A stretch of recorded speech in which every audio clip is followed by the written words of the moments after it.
Foreplay presented by Barstool Sports. We are live from the Country Club in Brookline, Massachusetts for the United States Open. We're joined by Danny Rapaport, who I believe your only appearance was when you came on to discuss your brain breaking in front of Tiger Woods. That's correct. Is that your only other going appearance? with Dan these days. Dan Rapaport. Yeah, you changed that on Twitter. Yeah. What was that, like a rebrand? That was a rebrand, a hard relaunch. I just feel like Daniel Rapaport was like really a lot of words and syllables to say. Okay. And Dan Rapaport is way quicker. Mm-hmm. What about Danny? Danny is actually what I am like in my personal life. Okay. So I want to keep some separation. You guys can call me Danny if you want, but like I like Danny. I would feel weird if my bosses called me Danny, but like we're close enough where we're sort of peers age-wise. Wow. What's your mother call you? Danny. I'm Danny. What's like your significant other call Danny. you? Oh wow. Interesting fact about Frankie Borelli, everyone called him Frank his whole life. His fiance, his mom, his dad, until he got the job at Barstool, and Dave Portnoy started saying, "All right, Frankie," and now everyone calls him Frankie. Wait, they've switched? The people who called you Frank growing up have switched? There was a divide of people that would call me Frank. Like people in my life, like my family would call me Frank. My mom would call me Frankie because my dad's Frank. So it's Frank and Frankie in the house. And then she would call me Little Frankie. If she said Frankie, we both said what? She'd say no, Little Frankie, which was always very demeaning. Like I was a little boy. Even when I was 20, she'd say Little Frankie. I still am little, but keep going. It's my neck. Yeah, but then a lot of my friends call me Frank. I don't know. It's just what it was, and now they all call me Frankie. It's just after 7 years of it. My mom always called me Sammy B. Oh wow. And it was, I think, because it was easy to yell at hockey games. She'd be like, "Let's go, Sammy Sammy B." B." Yeah, that'll do it. And she would like write out the B at the end. That's nice. So she still calls me that. I knew my mom called me Trent. Everybody calls me Trent. It's my name. There's not a lot of nickname potential with It's that. really not. It's not. T? T, I get T. T Daddy. But then when I was in trouble, my mom would call me Trent Michael. Trent Michael. Does Tiger call you Trenty or Trency? We haven't gotten to that level yet. You will. know? I hope so. I hope so. He likes to E. What does EY Tiger call everything. you? D. D, that's right. Yeah. He does call you. He does call me D. That's fucking nuts. I'm very convinced he doesn't know my name, which is hilarious Yeah, he because just it's literally knows the just two letter? extra letters. Uh-huh. Definitely doesn't know my last name. He's got so much in his You brain. know what He's I only mean? got space for one letter Like, for each person. The amount of people that guy has met. I mean, I watch Riggs walk around and I'm freaked out by how many people he's like shook hands with. Imagine doing that, no offense, like Tiger a way Woods bigger level? deal for 30 years. Are you saying we're not Tiger Woods? What the I fuck? don't, not yet. Do you He's think he looked at knows your you as a face. description? Do you think he has people listed as descriptions like Golf Digest young guy? Yeah, he would be like, it would probably be like red-faced, Jewy-looking reporter. Okay. Would I sort think of he be. looks at him and just goes D. Yeah. Like, Yeah. that's his face is just D. Yeah. No, In it's the office. Oh, D. Doesn't really know exactly what he just knows that like you're gonna ask him a pretty thoughtful question that's gonna make him think, and he's gonna be like, that's But like you're D. saying, given how many people he's met, that's pretty good. It's pretty good. It's Better than pretty good. nothing. No, I'll definitely take it. If this doesn't work out in the end, I'll always. I want to have get that. into who you are and how you got to where you are. Yeah. First, we got to get to TaylorMade Golf. Stealth. I actually heard a little rumor that one Brooks Koepka has dropped some of his equipment that he was, famously touting and using at the beginning of this year, and has put a TaylorMade driver back in the bag. I don't know if it's a Stealth, might be like an M5, but point is the Stealth TaylorMade makes the best stuff they have for a long time. Irons, P770s I've had forever, and then the Spider putter. I don't really know that it gets much better. Rory McIlroy, who's the most recent winner on the PGA Tour, TaylorMade guy. He hit that winning putt with a TaylorMade Spider. He hit that 372-yard bomb drive with a cut, by the way, with the TaylorMade Stealth driver. So TaylorMade.com/ I think Barstool Golf. Barstool, I don't know what the link is. Somebody, is it BarstoolSports.com/TaylorMade? Is that where you see our stuff? I think that might be where you see our stuff. We got our own custom spiders on there, the GT, and then you should get fit. That's one of the keys. Go get fit for clubs. They'll fit you with the right shaft, the right club heads, all that, and you'll be a much better golfer. So TaylorMade, we love you. You're great. All right. Danny Rapaport, you're a golf writer, golf journalist. How does one become such? Yeah, basically, Because we're not. Yeah, We're not. no. I've just been obsessed with golf forever, and realized at some point that I was not gonna be on the PGA Tour. And When did you wanted realize to- that? Like 16 or 17. okay. I was good. I mean, like I played junior tournaments and stuff. I just like wasn't quite that good, and I was a bit of like a shithead, and I just didn't have the discipline for it, which I think is something that's underrated. Like Yeah. you have to have a lot of discipline. I just Yep. didn't. So I got a job. I went to Northwestern for journalism school. Smart. I wanted to do this kind of forever, and started at Sports Illustrated. Got an offer from Golf Digest, moved over, and here we are. There's no What do they like teach you in journalism school? Like ethics? nothing Is that a that big one? Yeah, nothing that is at all useful, to be honest. Right. They kind of overhauled the program that I was in like the year after. So like my first year, Tough. we were You're doing. like, well, well, should I Yeah, just exactly. redo it? What are we doing here? My first year, we had a course called Reporting and Writing, and I'll never forget. It was like how to be a newspaper reporter, because that's what it used to be. They used to go to journalism school, and they would pump out like 70 newspaper reporters, and they'd all get jobs across the country. This is when they had all these newspapers. Yeah. So I remember we had one assignment where we had to go and talk to someone on the street and write an article about the weather. And I just thought to myself, I don't think this is going to really help me in my life. No. But it was more about like having the degree, and Medill, the Northwestern program has like a ton of name recognition and people that would help you. There's like a kind of a alumni network. So it's really just more about that. You went to journalism school at an interesting time. What is their, like, what do they say about the internet? Well, so Just that's ignore it, pretend like it doesn't exist. Well, that was kind of the problem with the program when I was there was, the people who were teaching you were these, very smart and very well-respected old school magazine people. Right. But like their skill set is just not, it's No. just a bit obsolete. Like, I don't want to sound rude, but I've been out of school for like 3 or 4 years now, and I look back on what they taught us and like just sort of the whole tempo of it. And I mean, that's why they overhauled the program. Well, and that's the whole, like Northwestern's a great journalism school. Yeah. It's well-renowned. So even if they're having a hard time being like, I don't know what to do with this internet thing. Yeah. Everybody's got to be having that problem. It's hard, and like I think also with athletes are just like bypassing the media now more and Yep. more. And, like guys, someone like JJ Redick, like you can have all these guys. The path used to be, if you wanted to be a broadcaster, you'd go read the news in Green Bay, Wisconsin. Yep. And then you get picked up by and then you'd slowly work your way up. But now it's like you can build your following on TikTok, you can build it on Instagram, or you can just JJ Redick can retire and just he becomes the new guy. So it's tough. It's a whole different world now. Yeah. It really is. Do you get is there like a break that you got? That you recall, like yeah, a big kind break? of. Yeah. So I was at Sports Illustrated, and I got a call from Max Adler, who is kind of the editor-in-chief. Yeah. You know Max? Good guy. Mhm. Of Golf Digest. Is he the one that's the Wingfoot member? Yes. Okay. There's 2 that are Wingfoot members, but Okay. he is a Wingfoot Yeah, member. yep. And they had just signed a deal. They'd just been bought by Discovery, and Discovery had signed Tiger to this content deal with Tiger Woods? Tiger Woods. Yep. Oh. To this content deal, and basically they wanted one guy to kind of liaise between Tiger's camp and Golf Digest. And so he called me up. I remember I was on the train, the LIRR, and Ooh. he said, yeah, shout out, What do you say? Content. LIRR? You don't say the Lear? Long Island Railroad. It's LIR. The lure? LIRR, right? I Yeah. think that's What would it you say, is. Trey? And he said, do you You want see an to... acronym, LIRR. I'm moving out there. I got to fit in. So Okay. I gotta, whatever they do, I do. That was a political decision. There was. Yeah. It should And he be said, do you want to follow Tiger Woods around the world? And I said, yeah, I'll do that. So It's like a right place, right time. it type was a thing. right place, right time thing. And yeah, I'm sort of riding a wave. I don't know how long it will last. Are you But sort of like his North Korean media type, or what? Are you trying to be? That's us. That's right. what do you mean as far as... You just pumping up Tiger all the time? Yeah, I mean, it's like, look, I try to be as transparent as possible. We have like a commercial agreement with him. I actually don't know if we still have it. I think it expired at he the end of almost the year. died, Yeah, and he then- hasn't been around much. But I try to be as impartial as possible. I'm definitely not going to be out there writing a column saying, Tiger Woods has disgraced the game. But That seems but if he's- unlikely. But if he's playing shit, I'm not going to be like, Yeah. Tiger Woods shot an incredible 77. Is that like a weird spot for you sometimes? Yeah, it is a weird spot, and I Yeah. think It's gotta be. I had some reservations about it, kind of going back to the journalism school question, because Yeah. we were taught like down the middle, no bias. Yep. Don't pay for content, and it's just not how the world works anymore. No. Right. Because like a journalist's job used to be to spread information, because they were the only person who could get that information. Now the pros can just talk into their phone and tell you right away. Literally. So I don't view my product as information. It's like my analysis. It's my personality, which Yeah. I think is why you guys and your company has been so successful, is because you haven't gone through the charade of like, oh, we're important. Like, you guys lean into it, and people start to realize, hey, there's no rules. Like, why can't we consume this as well? It is important. Journalism is still super important, though. Like when we got into it with Old Man Golf Media a couple of years ago, the only reason that happened, it wasn't because we're trying to extinguish that part of media. Although It was- that'd be nice.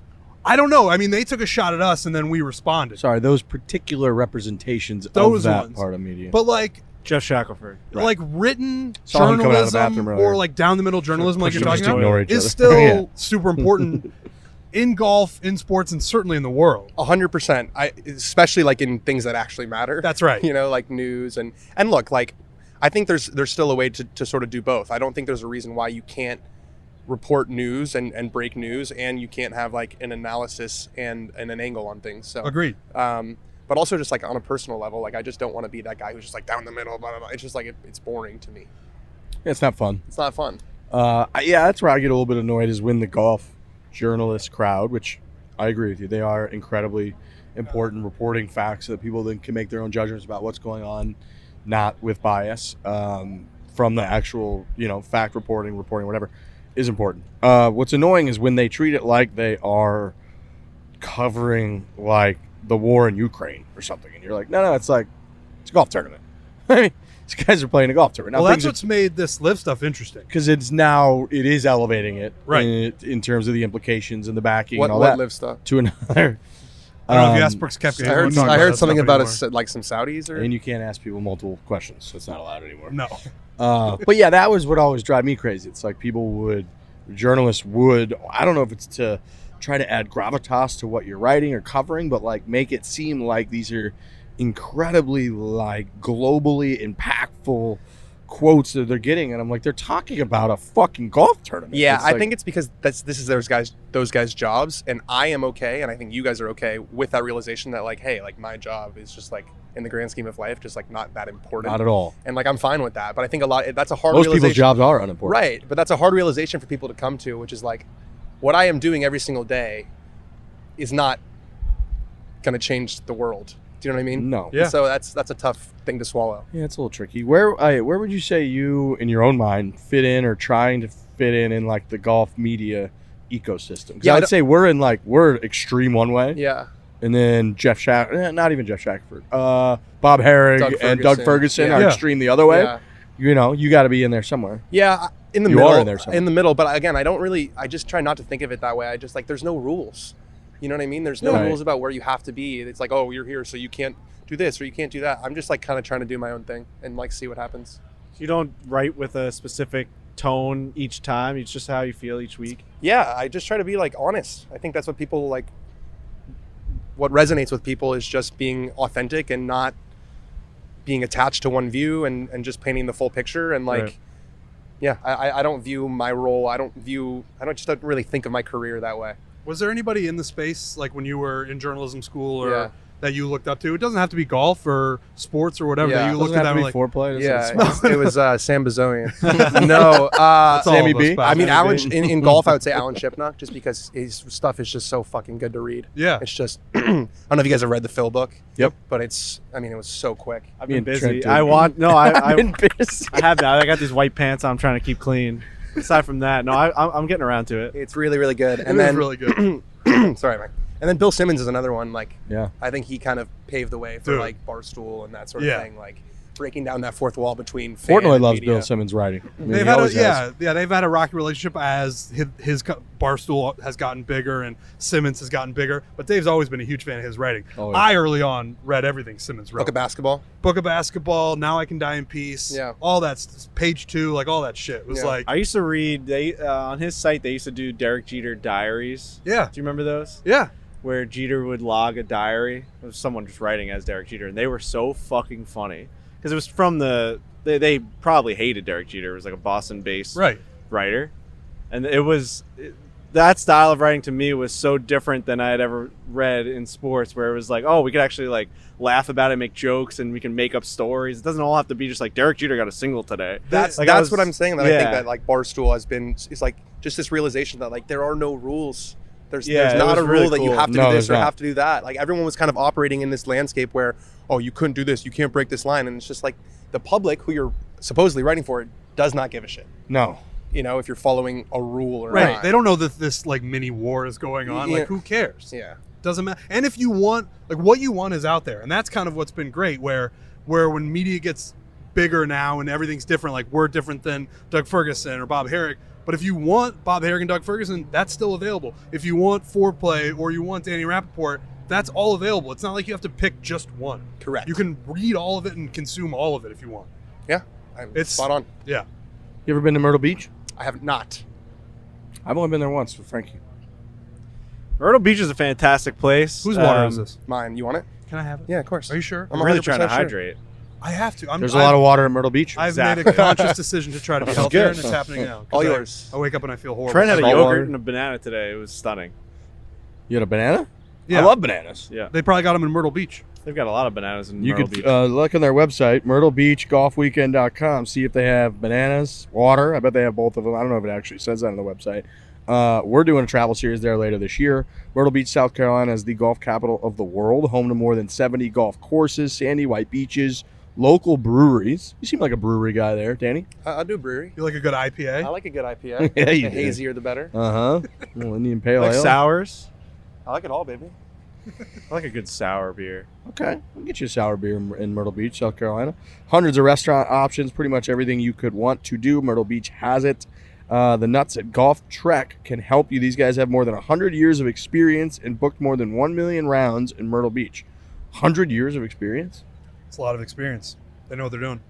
They helped Francis we met book a trip to Myrtle Beach. Buy that shirt. Golf Trek features a team of golf nuts who will get you exclusive rates for Myrtle Beach courses. Do yourself a favor. Visit myrtlebeachgolfweekend.com. Chat live with a golf nut who will help you plan your trip to the golf capital of the world. Great call on Francis we met. This is a call to action to every person listening to this podcast. If there's ever been a time to watch the greatest game ever played, the movie with Shia LaBeouf. Is it LaBeouf or LaBeouf? I think it's LaBeouf, but LaBeouf is definitely more fun to say. For sure. Looks like LaBeouf, right? Go watch this movie. You're not gonna be disappointed when you watch how amazing of a golf movie this is. I don't know what it is about it. It's corny in some spots, it's quick in other spots, but it just gets the job done.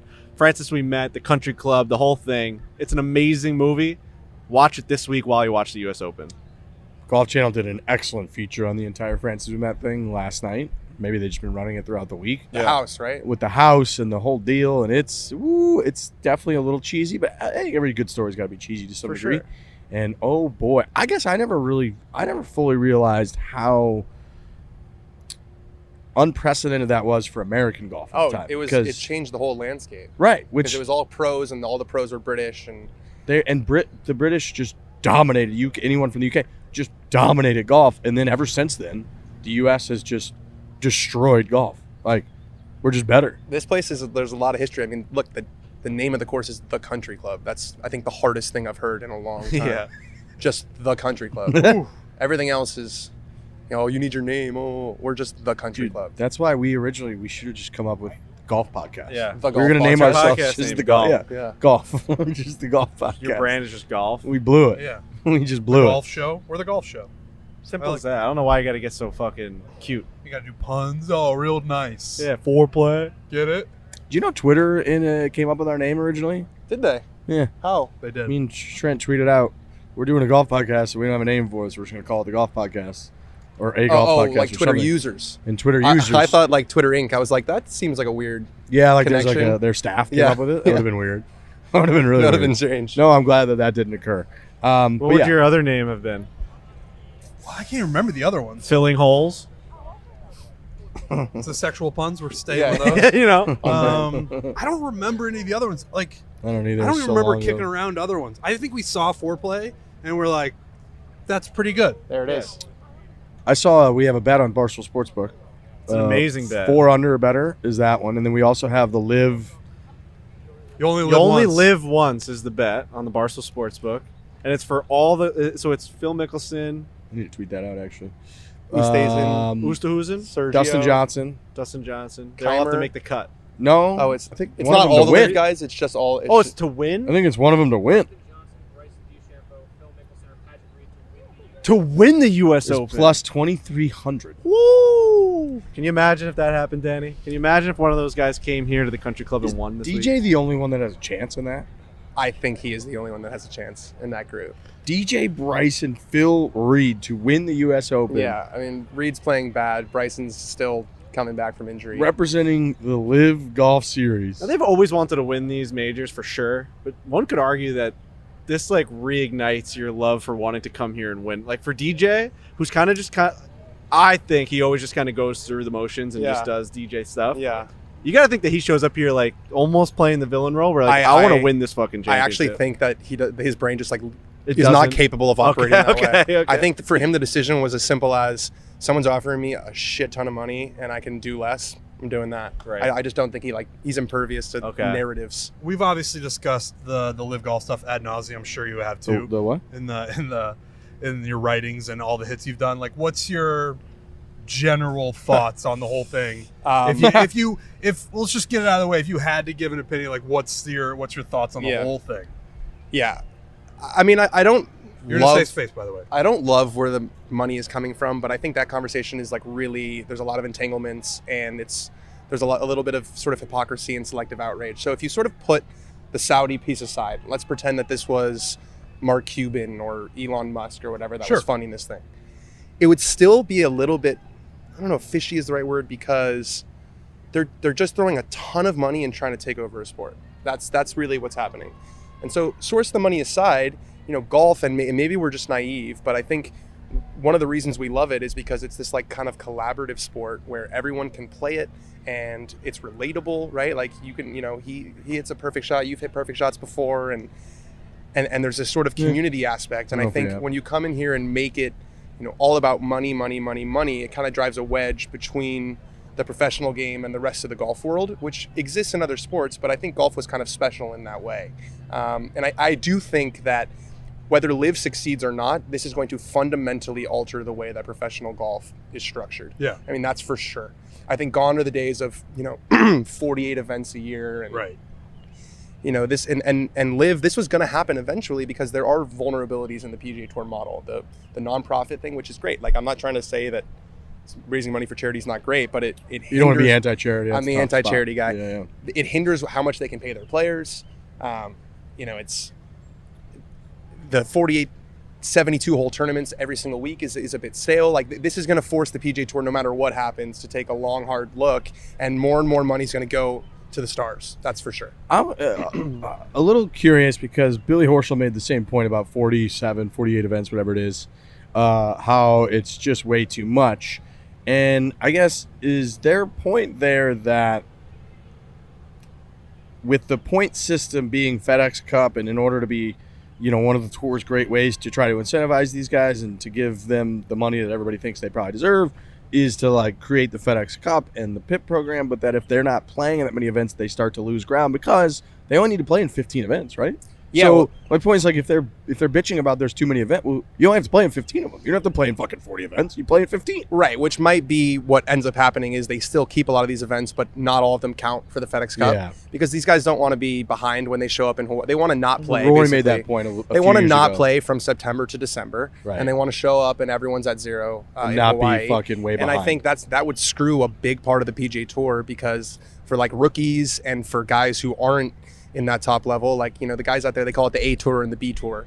And for the guys on the B Tour, the fall is hugely important. A lot of those guys, like that, the fall is how they keep their cards every year. So another ramification of this whole thing is that it's further dividing the haves and the have-nots in golf. Right. The stars have more leverage than ever, and the rank and file guys are kind of just along for the ride. Yeah, which is tough. And it's tough in that and Brandel was making a really good point about this last night, where he was saying, if this is going to drive it closer, the PGA Tour, closer to the LIV model, which is basically give all the money to the top biggest stars because they deserve it. Well, the tour, a lot of their money is allocated to the Corn Ferry Tour. And that stuff hemorrhages money. And the developmental series, which loses a ton of money. A ton of money. And that stuff, so you want to talk about growing the game and Yeah. helping the game outside of just 50 guys or Yeah. whatever in a larger scale to more people, then you literally do it with what the tour has been doing, not with the model of LIV. You only help a handful of guys, basically. by doing Right. that. So before the PGA Tour,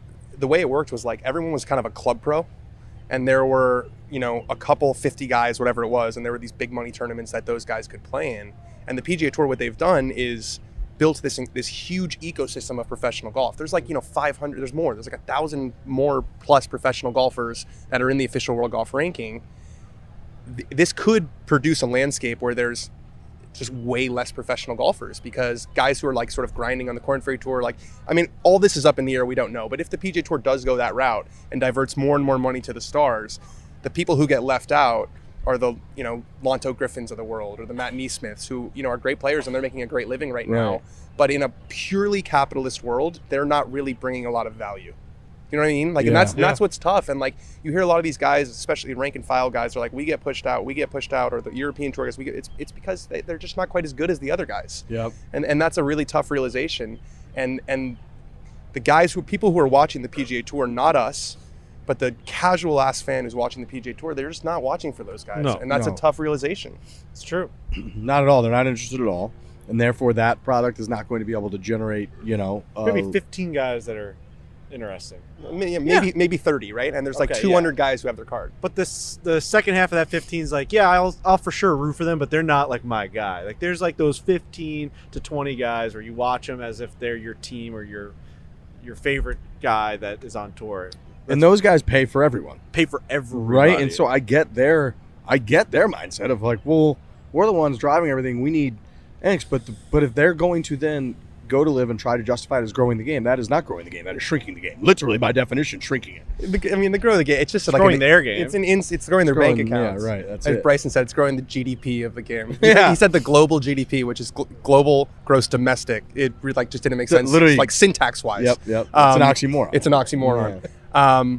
But look, I mean, the grow the game stuff's just an insult to all our intelligence, and that's what like the Phil press conference was so bizarre because. Were you in there? I was not there, but I watched it. Yeah. And all these other press conferences of these LIV guys, and they're standing up there, and what they're saying is bullshit, and we know that it's bullshit, and they know that we know that it's bullshit. Right. And so we're just doing this dance. We know it's not for growing the game. So stupid. But that's part of the problem is that they're not. They can't just say that because they're they have a contract now. One thing I was considering too is because we did the big hypothetical of like, all right, if they're gonna off, like, what's our number, or can we be bought? So it's like, well, let's say they're gonna pay each one of us $10 million, and whenever we talk golf, we only cover the LIV Tour. That's like what we do. We go to all the events, then and it's like a 5-year deal, whatever.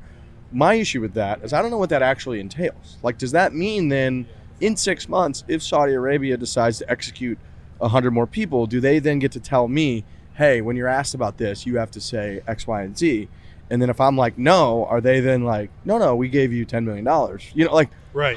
How the fuck does that work? So that was Kisner's point. He was like, too many unknowables. Too many unknowables. And then you're all of a sudden beholden and owned by the Saudis. And what if, could that get to a point where they're like, oh, you don't want to do that? Fine. Oh, and you're not going to send the money back, and we don't want the money back? Fine. But we know where your family lives, and then you're like, whoa, just like, we're doing a funny golf podcast. Like, so that's where it starts to be like, fuck. And Frank and I were talking to somebody just a little bit ago about a very similar thing where now if you're on the PGA Tour and you want to miss like an important tournament because you got some family thing wedding going on, or something. Right. Yeah. That you're more than welcome to do that. Kids graduation, whatever. LIV golfers, if you say that, they're going to be like, we put it in the writing here and we gave you $200 million that you have to play in this tournament. So if you don't, who knows what's going to happen. Right. So you are like, there's all this money stuff going around and like, we want to grow the game, whatever. But you give up the PGA Tour, you give up a lot of freedom. Well, what they would say is that it's less weeks. We're going to play 14. But I agree with you. And this is a crucial difference between LIV and the PGA Tours. LIV, these are contracts. Right. There, you have a contract with LIV Golf Investments. These guys, Kiz, whatever, he has a contract with Callaway, right, where he has to do a certain amount of days per year. But that's chill. They can schedule when they want to do it. They don't have a contract with the PGA Tour, so they can play what they want to and what they don't want to. This might be what the PGA Tour has to do. Maybe they have to sign guys up for deals. I don't know, but this is exposing a weakness in the PGA Tour model that will have to be addressed no matter what happens with LIV. Speaking of companies like that, like Callaway, TaylorMade, that's going to be interesting to see how they have to restructure those guys' deals because they had to. I would assume you have to meet a minimum requirement. Yeah, that's PGA how they're all Tour structured. Events, yeah, and now they're just not going to be there anymore. So, right. Will you see them not be contracted TaylorMade or Callaway athletes anymore? I don't know. If you get $100 million and Callaway's paying you $1 million, then you can just say, okay, that's kind of crazy. See you, Callaway. That way. Yeah, that's true too. Yeah, that's very because the equipment deals have gone down a lot in the last 10 years. Why?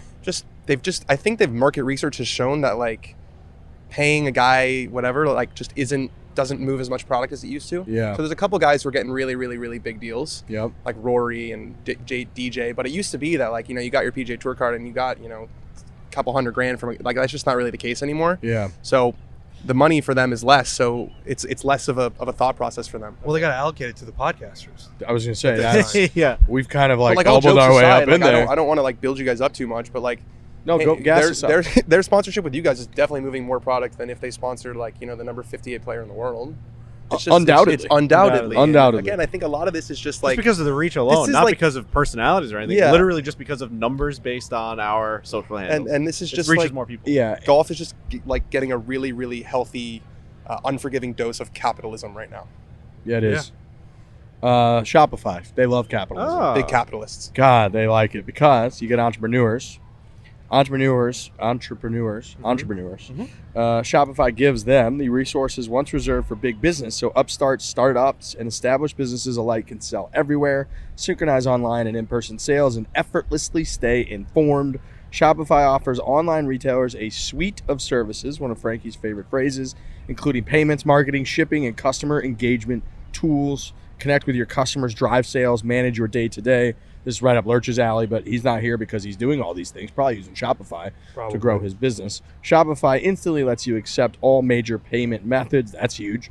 Shopify has thousands of integrations and third-party apps, from on-demand printing to accounting to advanced chatbots and beyond. On-demand printing is nice. When you need to print something, you really need some help print something. Yeah, absolutely. Go to shopify.com/Fore, all lowercase, for a free 14-day trial. Get full access to Shopify's entire suite of features. Grow your business with Shopify today. Go to shopify.com/Fore right now. Shopify.com/Fore. What's up, Chantel McCabe? Great. How are you? We're doing a podcast right now. Oh, cool. Yeah. Welcome to England. Thank you. How are you? I'm great. Sure. I don't want to steal the spotlight from one of the greatest. Danny? Did you hear about his boy. rebrand? He went from Daniel to Danny.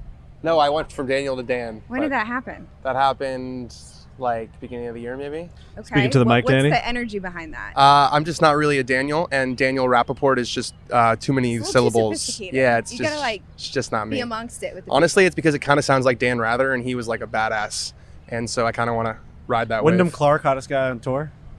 Up there. Look at him. He just Handsome. walked by. You just Backwards just caught your eye. Handsome man. Is there any nicknames or abbreviations for Chantel? C-Mac. Okay. See, Matt. Shanty, probably not that great. Shanty. Shit. No, I'm just- That's I kind was- of like shanty. Do people say that? Chanel. That's my people mistakenly call me that. Yeah. So like, yeah, sure, why not? Could you think of one off the top of your No, that's why I asked. No. You got anything going on? What's going on? Is Sirius XM head? or USGA? No, Sirius XM. You just got the cool We're- USGA mic. We're an official partner, so that's why it looks all. Very official. Hell yeah, I like that. We've got some things going on behind us. What is going on behind us? We've got John Rahm and Phil Mickelson signing autographs, I believe. I could be wrong. It's Phil Mickelson? It is massive. And Phil Mickelson, by the way, if people thought that there was going to be any sort of backlash against him, they were just categorically wrong. I thought he might get the booed amount tomorrow. of I'm signatures wrong. he is signing right now to people So wrong. screaming the name Phil. You guys, I don't know if anyone was paying attention. I wasn't. It's just a reminder They're that going Twitter's crazy for Phil Mickelson. Twitter's that's not real breaking life. news We here on live this in a podcast. cesspool, don't we? Twitter is just not real Twitter life. isn't real life. I thought, and I think Riggs, you thought something similar, where this might transcend a little bit. Yeah. Because things have happened in the past where it happens with Twitter. He also and- looks fit as and fuck. Nobody, I'm telling you, 200 mil. You're in a mood. Wyndham Yeah. Clark, Phil's Well, I got a looking lot good. of things going on in my brain. We'll talk about that at the You're end. wearing white pants, so. I'm wearing white pants. Thank you to Peter Millar. They outfit us for the week. It's pretty. It's an outrageously vibrant and bold outfit. It to looks wear. good. I appreciate that. I've never worn white pants before. They're getting dirty. I am in a mood. We'll get to it at the end of the show. I've got something going on with reality. I watched a video last night on YouTube. I Oh. swear to God, it's You gonna know what change your I'm talking life. about right now? It's gonna change your We fucking talked life. about it in the car. It should wait. We do it to the end. It's gonna wait. Okay, we gotta talk got about the plenty U.S. to- Open. Chantel, I hope you have an unbelievable week. If we had another mic, you have a mic, but Well, one last thing on What's up? Phil. Okay, so I'm with you guys. That I thought he was going to be this polarizing figure because we live in our little bubble over here. I'm like, no, Boston is going to give it to him because we've both been to Bruins games and they throw beer cans at their own players. So I was following a few like families and a bunch of frat boys, and they all said, we can't wait to watch Phil. Every single one of them. I was like, do you know what's going on? They're like, yeah, who cares? Every single one of them. So I was interesting. dead wrong, and Yeah, everybody's here for a thumbs up. he's a and on that polarizing note- figure, and like you see get him, a you're like, voice. oh, there's that guy. Thank that you, we all bye. saw.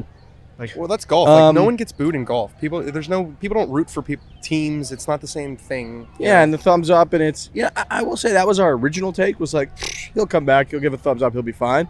And then the LIV, the presser. And then he went into It's- hiding for like 4 months. Also, that was his a weird move. autograph could be like at an all-time high True. value right now. The fact that like he just left the PGA Tour, just spearheaded this whole Yeah, new if you get like a league. heel, He's still Phil Mickelson, autograph. who's won all the tournaments and majors that he's won. It's not like his value went down in that. Yeah, I feel like if you get a picture with Phil now with no logos, Oh, that's a cool picture it's like because like in getting- 2 years there'll be a lot of logos It's again. like getting a Topps card that's misprinted. yeah, Yes. exactly. It's like, holy shit, look at that thing.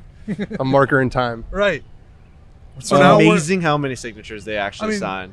Rahm and Phil have been there for probably 25 minutes. Well, you want to talk about two guys who are on opposite ends of the spectrum with this whole thing. John Rahm made some comments the other day. Thank you very We're getting much. some Trent love too from this. Wow. There we go. Here's another thing for the people listening right now. Phil Mickelson signing autographs, the most polarizing figure in golf, and people are screaming to the high heavens for Trent Ryan right in front of him. Females. I have no problem with females. guys. I'm easy to root for. The female demographic is just going crazy for Trent Ryan right A lot now. of fist pumping. Oh, yeah. Did they play together today? I think they might have. But Trent John and those girls over Rahm there? at a press conference the other day was like, it makes no sense to me to go over there, play 54 holes, and leave early. That's not real There's golf. Sean To me. Foley. The reason I'm How involved you doing? with the PGA Tour and the Got all way that kinds I of gadgets am with him. What the is fuck is that that? Oh, it's a chair. I want to play against the best players in the world, and those are the tournaments I want to win. So John Rahm and Phil Mickelson are on opposite ends, but they're standing right next to each other. Devil's advocate, signing like autographs. I'll Same keep agent. saying it, a guy like John Rahm, who's won the amount that John Rahm's won and how much money, he's in a better position to be able to say like what golf is, how yeah. many times you're going to play, and it's all for the glory and honor of putting your name on a trophy. I was talking to Joel Damon, who I know you guys are good buds with, earlier today, Yep. about Rahm, Rory, and JT kind of emerging as like the spokesman. And he's like, look, for those guys, it's like a totally different calculation because like they're legitimately concerned about their legacy, right? Like they're good enough to where they can actually have a legacy. True. Most guys on the PGA Tour just aren't good enough to have that be a consideration. So like JT and Rory are thinking like, how is history going to like look at this in 30 years? We're going to look back and be like, oh, Hudson Swafford went to no one's going to remember that. Legacy's tarnished. You know, Taylor Gooch. Taylor Gooch is right. No, and they're right in that. And they're also right in. I mean, I can understand if I'm Sergio Garcia, you don't have as much of attachment to here and to the PGA Tour because you're a European Tour guy. He's Spanish, and he's old, and so like he's not going to win much on the PGA Tour. Everyone can understand being like, this is the best chance I'm going to get for the rest of my career. I'm going to take that money and I'm going to run. The Taylor Gooch one is, of course, I think the most puzzling. he was the most surprising name. I think he's young. He's won. He's like basically entering this dream that he has worked for his entire life. He's reaching that point in his life where he can build potentially a legitimate resume. He's boys with Max Homa. He's seeing what Max Homa has been able to do and how big of a star he's become in the game. So like he had all of that in front of him. And now he, again, I'm not saying it's over, but he runs the risk, the serious risk of that all being never achievable yeah. in the minds of many. Here's another thing to think about too. When you think about guys who like lead their player unions in other sports, think about like MLB when they go on strike or NHL when they went on strike and they're fighting for the entire league of players to get maybe more guaranteed money, or like when a player goes to arbitration, he gets X amount of dollars. That 700th player in the NHL or whatever the number is like rooting for those guys to go into those meetings because he knows it's going to benefit him in such a way that like, all right, if we get that minimum number up, if we get that AHL number up, it's going to increase my life. I don't know that the 145th golfer is like really happy with Justin Thomas and and John Rahm and all these guys and Rory McIlroy being like, oh no, like this is the way we're supposed to do the PGA Tour because like it's all about honor and integrity and getting your name, because whatever they fight for, that guy in the 145th is not getting anything benefiting from them playing the same game that they've always played. Yeah, but Does it's that make even any worse sense? on the live side. No, I know, but at least that guy can be like, oh, I have an option now to be able to go do something that. But he won't. There's only 48 spots. I think that's True. It's not a big floor enough is even higher at live. yeah. You know what I mean? True. Like the money's But going what they even promised, higher. one of Greg Norman's comments was like, wouldn't it be amazing to be able to see a guy who's ranked whatever in the world go win $5 million this week? And like, I think that option for a guy that is seeing the best players in the world who made the most money in the world talk about what it is to be on the PGA Tour, they're like, well, we're not like the same person, dude. Like, I'm never going to be at your level. So like, really, But what that's you're also fighting your- for is not so you're like. rewarding a like lesser skill. I think the lesser skill is going to take more advantage of it, and it's their only time in their career that they'll ever have a chance to do that. Is my point. But I think so where that gets incredibly contradictory to me is Greg Norman's original, pitch and vision for the whole thing is like, we should be delivering a product where it's the stars versus the stars every week. 48 players, that's it. People don't give a fuck about, number 50 through 200 ranked player in the world, and on the PGA Tour, they want to tune into the best players in the world playing against each other. The best players in the world want to only play against each other so that they're all maximizing the attention and all that. And I think that like now he's being forced to change that a little bit because the stars just aren't all there. Yeah. And he's filling it out. But eventually, and I think his dream scenario would be the top 48 ranked players in the world For sure. would be there. And the rest, if they're, have to fight for PGA Tour, the LIV isn't giving a fuck about them. Whereas the PGA Tour is clearly giving a fuck and has for decades about many, many, many more people under that umbrella, which is one of their best arguments. But it's one of the only like leverage points that Jay Monahan has is like the ethics, the morality of the whole thing, because financially he has no leverage. And that's interesting. It's a different ethical question than the Saudi. It's not about the Saudis. That part. That's about taking care of more than just 30 people, which is a different. You know what I mean? That's a different ethical question. Totally. Ethics thing drives me crazy though.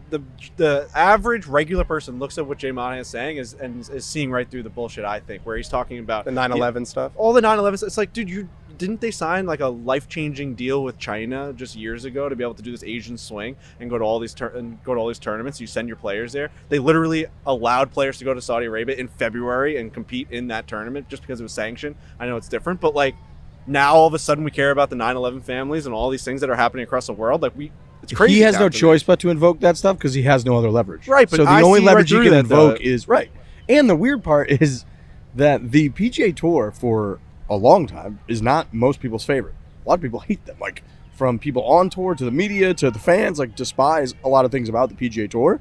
And now they're coming out to be the good guys all of a sudden. So you have to realize that there's a pretty flawed with like a lot of bad relationships with different people tour in the PGA Tour, and then they're going up against something that is just considered far worse in terms of the backing, and it's making them look better than people generally consider. Yeah, them. they are the good guy in this fight. If you had to paint it that way, right? Even though they haven't been perfect, and the only difference I think, with the China stuff, and again, we can talk about this literally for hours. It's just that Tell us about China. That stuff's like all for it's business, right? Like this is not really a business decision because there is no chance in hell that they return a profit on this anytime soon. I mean, if they gave Ian Poulter $40 million or whatever, no offense to Ian Poulter, but like you can trash Ian Poulter on this show. He ain't worth $40 million, right? So he knows that. Right. So they're the rumors are like they're going to give out like close to $1 billion in bonuses. Like they don't have a TV deal, so it's not a business thing. It's a PR exercise. Isn't it amazing though how now that it's just a part of our world that we look at the China stuff as just business,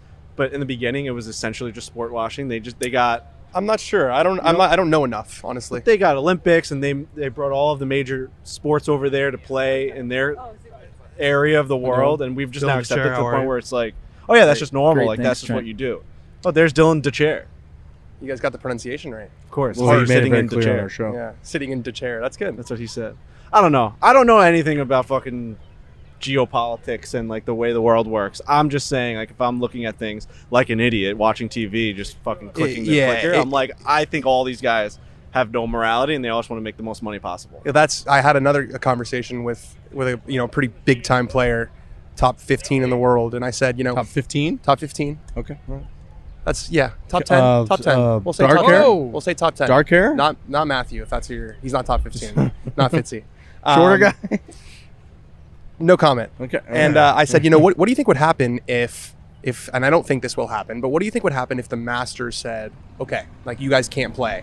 Do you think that Ian Poulter or these guys would give their money back and play? He's like, absolutely fucking not. No. Which is it's like a nihilist, sad conclusion of like, it's all for money, and it's not everybody is like that clearly, but he said, this player, that for 75% of the guys, this is a job. It's a job. Yeah, and if you have already made the decision that you don't care if your legacy or reputation goes down, you want the most money, then why would you all of a sudden then care so much about a major? The reason you want to win majors is because they mean more legacy-wise. Yeah. And, so if you're making more money, way more, and you can't play in that, you've already said that you can't play in PGA Tour events, so who cares? What would stop the Saudis from having a tournament the same week of the Masters and having the first prize be $50 million? Right.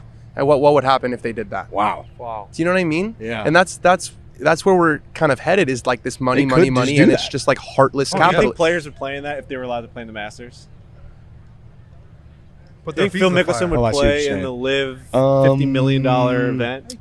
over. There's Kira. I don't think so, and I playing the hope Masters? not. But it is an interesting sort of thought experiment of like, Wow. if there is unlimited money. Yeah, you would definitely get guys that play that. Yeah. Wow. I mean, if think especially too, if like 15th place was like $4 million, Right. Well, and also you I mean, you just got to think that most guys, or I don't know anymore, but would play the Masters. So then the field is nothing, and I'm going to win a lot of money.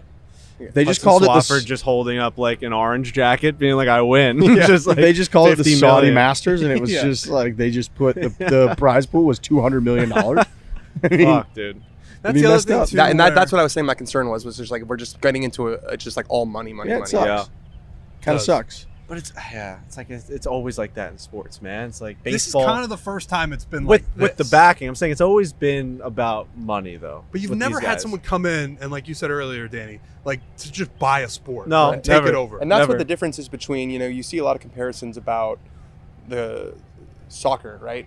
The Middle East money coming into soccer and Yep. buying Newcastle these Premier League United, teams. they bought. Newcastle United is owned by the Saudis. I think Manchester City is owned by I don't know which country, but the difference here is like this isn't someone pumping money into an existing system. They bought a team within the Premier League. This would be like, screw the Premier League. We're just going to build a whole new thing. And that's like kind of the Super League, right? Yep. Yeah, they It's tried to, It's yeah. not operating within the system. It's trying to just like completely blow up the system and almost start from scratch. Yep. Yeah, Lee Westwood had some tweets popped up where he was chirping about the Super League, and he had a picture of like the guy like laying in the money and chirping him about the money, and then obviously he just gave up his legacy and his PGA Tour membership and all that for money to go over to the Saudi Tour. So, you're going to get some of that. Frankie, you are right. It's pretty much always been about the money, but I do think the difference maker is like, this is not a viable business plan because they have no intention. It is literally Right. just buying a sport Right. away. It's like NFL, like they make and that's money. just a problem. You It's know? like we just got done with the baseball strike where it was like, you guys aren't playing for 6 months, and you're like, don't you make like $40 million to play baseball? What are we arguing about here? Right. Because they wanted to make 47, and they wanted to have a better pension, and they wanted. It's like, all right, it's always really been about the extra dollar. I mean, Yeah. it's not the love of the game and the pinstripes all the time. Well, there's It's also really a bit not. of like comparison is the thief of joy going on here. Like I think there's a lot of guys on the PGA Tour who felt like life was pretty good. Yeah. Yep. I'm making $1.5 million a year. I'm playing 25 times. I can, if my cousin's getting married, I can go and Right. and do my thing. And Don't fuck up happiness. but there's you know? listen. There's always someone who's richer than you. There's always someone with a hotter girlfriend than you. greener lawn. maybe except yeah. Yeah. Buck Mason, boys and girls, ladies Okay. and gentlemen, everybody listening. We all have our favorite go-tos, correct? Shirts, sweaters, jeans, the stuff you wear all the time. Well, whoever you're celebrating this Father's Day, you can give them something timeless they'll hold on to for life. Give them Buck Mason. Buck Mason's clothes are second to none. They're timeless and never go out of style. Buck Mason makes all the essentials, jeans, shirts, jackets, all my go-tos, and so much more. Even after wearing them and putting them through wash after wash, this is critical actually. They look just as good as when I first wore them. How does it fit? It's hard to find good fitting clothing. really It just hard. really is. Yep. You know how you get out, you got that shirt that you like, you thought it looked great, it's got cool, and it just doesn't fit you the right way. It's too big in the shoulders or under the armpits, and you just don't like it. You feel all day like you got no confidence because you're not showing off the features you want to be showing off. I have to tell you, my Buck Mason shirts fit perfectly. They fit as good as anything's ever fit. They make me feel confident. That's what you want. And they're high quality, which is great. Wash after wash, they keep and stay looking as good as they did when I first wore them. For a limited time, you can get 15% off on great gifts for dads or for yourself when you spend at least $100 at buckmason.com/4. That's buckmason.com/4 for 15% off on great gifts for dads when you spend at least $100. buckmason.com/4. The other thing I would like to note about the whole sports washing thing is that so far in this case, I would say it's been a horrific backfiring because for the last 6, 8, 12 months, we've talked every day in the golf world about how horrific the atrocities that Saudi Arabian regime commits. Would we have mentioned it once? Would we have talked about it I don't once? think the Foreplay podcast would have talked much about Would Golf Mohammed Channel bin have been Salman. talking about how bad the Saudi Arabian regime is? No. Would Brandel Chambly be tweeting all day, every day That's a about good how point. bad the Saudi Arabian regime is? So if the sports washing thing up to this point is supposed to be this big success where they basically buy off the cleansing of their regime, I would say that it is horribly backfired. Horribly. Yeah, no, it's a really interesting point, and you also wonder like if it becomes this thing where it doesn't succeed in getting all the best players, and it becomes sort of this half retirement, half like kind of villains tour, right? With like Bryson and Patrick Reed. Like that's actively a bad look. Like you don't want to be associated with that league. No. So we'll see how long it lasts. I was watching the LIV broadcast on Thursday a little bit. I wasn't sitting there thinking like, you know what? Saudis aren't that bad. It's pretty cool. It's really funny about that, like this whole sports watching thing. Like at what point do they think that it's just like, oh yeah, we forgot? Because I don't think it happens. Right. No, That's a good point. I was more just like, you know what? Looks like Greg Norman and a bunch of people that worked for the PGA Tour, which is who a lot of the people behind the scenes over there are, by the way, and a bunch of guys that used to just play on the PGA Tour are now in London playing a golf tournament for a lot of money. I wasn't thinking I'm like dying at the thought of you. Boy, those guys in the robes executing people up there are pretty bad. Like, I was, or like that's cool. I was just like, I'm dying at the thought of you watching Peter Uihlein hit an 8-iron to 20 feet and being like, man, Saudi, I feel like they get a bad rap. Really, I kind of like the way they're handling women over there when they get that shot. Say you're a person who has been living under a rock or hasn't paid attention to any of this, and you see Patrick Reed, and you're like, LIV Golf, what's that? I'm going to Google it. It's like not going to be great for you. It's not going to be great for LIV Golf and the guys who are trying to sports watch. Does it get to the point where it just becomes normal? Yeah, potentially. So many businesses, like so many leagues end up succession. just doing it where it becomes China, and you're just like, oh yeah, I don't know what that's where you get. I don't know what China does to their people, but we read all the time about like how it's just as bad or worse. Okay, but that's the difference with what he's saying with the business part, where that has they've been so successful that we have so many businesses but I there don't now think that we it don't even started care. like this. You don't think so? I don't know. You don't think that there was backlash for big companies going and putting all their warehouses and all of their All I'm systems saying is in you got to China? be Everyone being like, sustainable. "Whoa, are you sure you want to do that?" If let's say it did start like that, it has to be sustainable for long enough where you get to that point, and they don't seem to care about that. Right, but I think that this could be. I mean, it's not step one because they've done Formula One, they've done the UFC, they've done a lot of things. Like, could they be WWE? Could they be getting to the point where it's like in 30 years they just have every single major sport? The MLB goes there, the NHL goes there. It's fucking crazy. Where you're just like, oh yeah, our businesses go there. Google's got headquarters there. It would be harder for the team sports because of the unions and the owners. Right. But like tennis, they could take over tennis, be a lot cheaper. Yeah, but than not even golf. take over, but like, you know, they're. I don't know. I just think what they did with F1 and what they're doing with soccer, they're just slowly just integrating themselves into just This every was day. a more aggressive move. For sure. And you get what these guys are talking about, where it's like this was doubling down at the poker table 100%.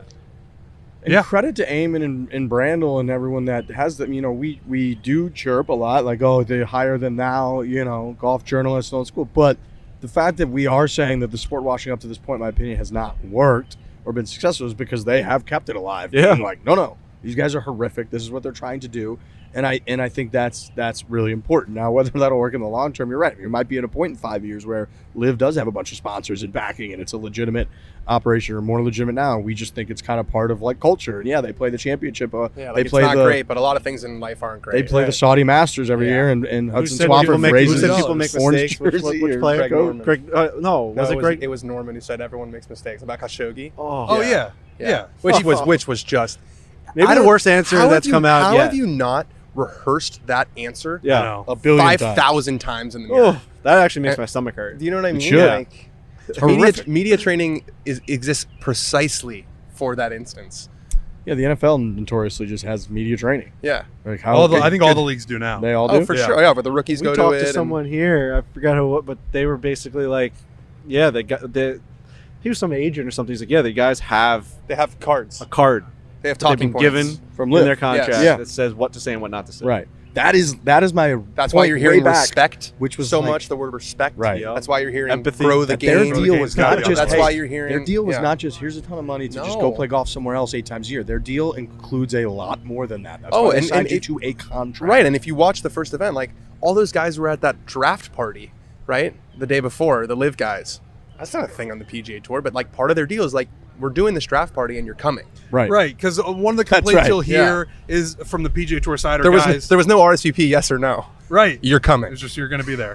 But like a lot of you hear complaints about like these guys don't want to play however many events they play and a pro-am with it. Like that's a grind. So you're like, oh, go to LIV. You won't have to do that, but you got to go to a draft party, and they force you to go to that. So it's like, how different is it really? And at the end of the day, it might not be that different with the amount of events they have to play or More money. things they have to go to. It's money, always. They entered a contract. I mean, that's how it works. Nobody knows what that contract looks like, what exactly it says, right? Like, we sign contract and we're owned by Penn, so like there's certain things in our contract that's like when it comes to gambling and regulations, you can say this, you Right. can't say You're that. not going to post like a Which is DraftKings base. thing. Well, it's that. Yeah. Clearly, we're not going to do that. But it's also like you're not allowed to speak about gambling in certain terms because of obviously the sensitivities and the Yeah. regulations around it. Right. So like that's all good and well. Now that's not clearly like we're fine. Is that with why that. all the That's why the not- part of my take guys are always like, if you have a gambling problem, Yeah, call in 100 totally. Exactly. It's part of That's it, part yeah. of the deal. Yes, It's like yeah, you have to absolutely. like include that when you talk about gambling to a certain level. Like, all that's fine. We're like, Right. yep, totally. That's our contract. But that is, you are agreeing to, hey, you're going to compensate me X, and here's what I'm going to do for you. Yeah. And like that is And what they also, did with the Saudi regime. The thing is, if you don't do that, it's different as an employer with a company like that or the Saudis. It's very different. It's more extreme. Well, that's why they set up this company that's based in the U.S. to try and like Bye, Mike Team Essie. TaylorMade. give it some insulation. Bye-bye, Mike. Mike. Essie. Bye, guys. JP. Bye-bye, JP. See you, JP. You know, that's why they Greatest created like in the game LIV right to there, be Team like an TaylorMade. independent entity from the government that's like based in. If you notice, all the press releases come from London and Palm Beach, so it's like they're trying to give don't come themselves some from insulation, MBS? but like no one buys it. Right. Does And at a here certain- they come. It's- Oh it my does God. seem- The Oh, Dewey. fellas. Get over here. Get over here. You going to eat? Oh, what was that? What does that mean? The dining's right there. Dewey, Come on, dude. The dining is the right greatest there. caddy of all time. You just scared Dewey away. The dining is Kisner's literally. caddy. That was incredibly disrespectful to our guy. Okay, Dwayne. I'll tell you this: if you can He's tell me, taking his belt off. Give him a few Dewey, smacks. can you say some things on the podcast? I feel like we've never. We want to get your voice on here. Because But we you're the like you so greatest. much. That's why. hi, Duane Bock. Hi guys. Duane Bock has entered the chat. How do you What are feel? we chatting about? How do I feel? I feel great. Okay, good. 100%. Yeah. Good. Kiz is ready. I'm ready. Yeah. How are you doing? Haven't seen him in a while. I'm doing great. Good to see you. I think this is the best U.S. Open setup for someone like his. Yes, it is. The It graduated rough I is really, a big deal. I really think that we can compete out here. Yeah. Yeah, it's not super Ooh, long. I just got the chills. Well, it's Dewey. not super long, and a 2-yard miss is not as bad as a 30-yard miss, which in other U.S. Opens, when they have the rough super long right off the fairway, you know, It's still tough. it's still tough. But Yeah. I'm saying there's I think more of a the- chance. I think the hard part is the blind tee shots and then a couple of blind shots into the fairway. I mean, into the greens from the fairway. But Are those harder for you or harder for him? it's all harder for me. Dude, you know, I didn't know you were a Long Island guy. I am. That was East Hampton. stunning. East Hampton. East What you the grew up in hell? the Hamptons? Yeah. Well, That's pretty elite. East Hampton. Yeah. East Hampton's pretty ritzy these days. And what, I don't know you, if it was you, like you back did then. your caddy Back in what, was it Maidstone? Yeah, I grew up in the Maidstone Club, working there. My dad had a landscaping business, so worked for my dad during the week, and then over at the Maidstone Club caddying and working in the shop and things like that. I never knew that either. That's sick. Yeah, sick. I'm How moving did out you to Long link Island. up with Kiz? I don't know if I've ever heard the story. The story goes, I was caddying for Doug LaBelle out here, and then I met Kevin at U.S. Open qualifier in Memphis, Tennessee, and we played a practice round with him. I think it was 2017 maybe, and then we just kept in touch and we hit it off. And then 2019 I was looking for work and I called him up. It was Q School. I was like, man, I need some work, and he's like, well, I got my college. 2019? No, you're 10 years off. 2017. You're 2007. What did I say? yeah. I almost Settle passed down. that. All the Years. time. Yeah, you're sorry. shifted. Yeah, You're shifted up 10 years, but Okay. Sorry, I didn't mean to interrupt. But I don't- 2009. Yeah, It's like, okay. holy 2007. Met him in 2007. 2009, I was looking for work at Q School, and I called him up, and I'm like, hey, man, I need some work. You want to caddy? Can I caddy for you? He's like, well, I have my college coach working for me, but if I make it to finals, I'll take you to finals. And I'm like, all right, well, great. Well, then he goes to second stage and wins by like 13. And Yeah. I'm like, this kid will never And you call showed me. up for the bag. No, I call him the next day, and I'm like, Kiz, it's The Duane. guy you promised. Yeah. You know, Remember me? and he was so hungover, and so he's like, and his voice is all raspy, and he's like, let me call you back. So I guess he made a few phone calls, checked my credentials. He's vetting you. Yeah, he was, and about half an hour later, he's like, all right, I'll see you such a date. Yeah, come on, let's go. Are you frantically trying to beat him to those phone calls, being like, hey, kid's going to call you? Yeah, Sam good. Sam good. yeah, I'm good.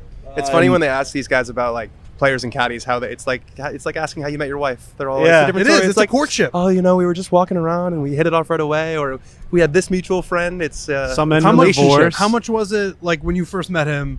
How much was it with chemistry? Like you played that practice round, you weren't caddying for him, but you're like, oh, I kind of like this guy. No, what I liked about No, I didn't like him. No. What I really liked about Kevin is he had that cockiness, but yet we were playing with. I worked for Doug LaBelle. Doug was a couple years on tour. You know, he was a tour player, but he was asking Kevin was asking Doug a lot of questions, like, you know, what's it like to be on tour? What are the things? What are you working on? What made you get to that next level? Yeah. And I really thought that was cool. I'm like, wow, this kid really has it. And then in 2009, when I worked for him at Q School, I mean, we ended up missing his tour card by a shot. But he never backed down. He never shied away from anything. And, you know, he was the same kid then as he is now. I mean, he's just not scared. And I remember going home to my wife afterwards and saying, you know, this kid's a top 50 player in the world. And it took him a little bit of time, but we got there. That's what Tiller always says. He's just talks about how he's not scared of anything. He's 5'9", 150 soaking wet, and he thinks he's got the biggest dick out there. What do you think about that? True. All right, Dewey, we appreciate it. What in terms of the blind shots, do you have an instance where you tell him this is the line, and then he hits that line, you get up there, and it's not where you wanted it? I tell him the line. I'm very confident on my line, but when that ball's in the air, I'm scared to death. I really am. I mean, it kind of happened today. We were playing the back nine, and we had to lay up 14, par 5. Yeah. Missed the fairway, had to lay up down on the bottom. And, I mean, I know the line is right on the edge of the tree. There's a TV tower out there, and I know that's the line, and it's just a hair right of it. And then he hands me the club. He's like, "Is that on the green?" I'm like, "Yeah." Are you like it's us when close. we have a blind shot and you like kind of jog to the top of the hill? Like, where is it? Where is it? No, Where I is don't it? jog anyway. Maybe to the dinner table. That's about the only place I jog to. What happened when he hit someone? Was it Monday? Yeah, on the leg? it's kind of unfortunate, but yeah, he left a pretty good welt on his leg. But And that was one of those blind shots, right? Where you guys but that was honestly that was our first time out there. I didn't walk the course before Monday morning, so I didn't know what was up there, and I didn't know anybody was stand there. Will you tee off on a certain side of the tee box because it obviously changes the line, right? You know, it's how he's feeling with wind and things like that. Yeah, left side, right side. Some guys always go to one side, but you know, he decides that. I don't decide that. I give him center line where I like the ball to finish. We always talk about finish lines, not start lines, and then he might be up feeling to the him. cut, or he might be and that's totally up to him. But I tell him where I like it to finish. It's the Scott Fawcett stuff. Scott Fawcett came to Long Island and started talking to me about Decade Golf. There you go. And he was like, why are you picking out your spot that you want to hit it over the tree and bring it back? Yeah. If I put a flag on a driving range and said hit it there, you'd be an athlete and just get it there. Finish line. All right. There you go. There we go. Like See, chipping, right? it's great when like the best all agree on something. That's just the way to do something. Right. It's just the way to do it. There's just different ways of talking about it. Yes. More simple when you got How that the kids brain. doing? My kids are great. My son just qualified for the North Carolina a match play tournament Where is yesterday. He's going to go to. He did it in Greensboro, Forest Oaks in Greensboro yesterday. Shot 2 under. Where's the tournament? The tournament's going to be at Landfall in Wilmington, North Carolina, in the beginning of August. So That'll be hot. And he's playing in the North Carolina Amateur starting tomorrow, playing a press round today. So Let's he's go. he's wide open. He's playing a full summer schedule. How and old is he? He's 15. Yeah. So he's a D1 player. He's hopefully, he's got every opportunity in the world to play, and You're gonna be checking scores while you're out there. that's why I wear the Apple Watch, because my wife texts me after every hole. If If you see me out there and I go like that, that means I just got an update from my wife. You're like, yeah, 130. like yes, Would you leave kids to caddy for your son? no, he doesn't pay enough. And then afterwards, I have to take my son out to dinner instead of kids taking me out to dinner. There you go. All right, Duane Bock, caddy for the Kevin best. That was Kisner. great. Have a great week. Yeah, thanks. Rooting for you. Thanks, dude. You're the best. Good luck Thank you, out there. Dewey. Love you. Dewey's the best. I'm a big fan of my dad, but I would love to get adopted by Oh Duane my Bock. gosh, Oh just my a breath of fresh air Thanks. he is all the time. He really is. He's got It's got to great- be hard to have that kind of like charisma and just like positive way of thinking all the time. He's just always happy. Like I always need a little negativity in me. I need to be angry, mad. That's just the way I tick. fires you up a little bit. He's just rolling through life, I just thought- whatever. Yeah, have that- you were in a mood on the drive over this morning. You're cutting people off. People are cutting you off. Like It's because of the fucking protons and the atoms. I know. We'll get to that though. I have We that can get to same that. feeling about Rory though, and like they're just like so nice all the time. Like it just takes a lot of energy to be that nice. We had quite the run again with Rory today. yeah, we did. I mean, I bet he was super nice. Unbelievably nice. We're talking with Eamon Lynch right here behind where we're doing this podcast. We're talking, we obviously so love to Can't give get Eamon. enough people, of Eamon see, Lynch. people Can't who are get just enough listening of to give him. people a little On like, YouTube, you can see visual, it. We were Sure. standing right where the player valet is right there. So the cars coming in and out more than likely have a professional golfer in Yeah, them. I'm wearing white pants. Jordan Spieth saw that, almost ran me over. He did, yeah. And then we're talking to Eamon Lynch. Did off he to do like a this- fun kind of run you over, or was he just? I was just in the middle of the street, but I went to the left, and he went, "What's up, boys?" Like, it was definitely like if you didn't make that step, I wasn't moving. Yeah. I had to move. So we're standing over there off to the side. A couple players have gone by, Spieth, like he just mentioned. And I've got my back to the car. So when the car goes by me, I can't see who it is. We're talking to Eamon Lynch. Car pulls up behind us. Guy goes, Eamon Lynch with the Barstool boys. What's going on? And I turn around. Laughing his ass off inside the car. Smiling. And it was Rory McIlroy. Pulled his window down and basically invited us to the car. Eamon moves up, puts his arm inside the car saying, what are you doing? Whatever. He's laughing, saying like I'd never see the day, whatever that we, because it is probably funny to him because Eamon is such a different type of human being than we are. Right, in every way. We're really good buddies. Eamon's one of our favorite guys we see out here. So that was his and we talk to first him all the time. sight of that. Loved it. And then you kind of mucked it up with Rory a little bit where he's like, I guess Eamon said, what are you going to do for the rest of the day? Yeah, he's like, I got a little bit of free time. I don't have to pick my daughter up until 4, so I'm going to go turn my phone off and take a nap. And I said, enjoy the silence. And he laughed at that and drove away. Said, see you, boys. Wow. Unbelievable. Perfect. Oh, yeah. Perfect. No, he looked at our face and said, I'm going to stop crisp like that. Oh, God. Right. The craziest part is that he saw our face and goes, he saw our face and goes, oh, that's Frankie and Trent.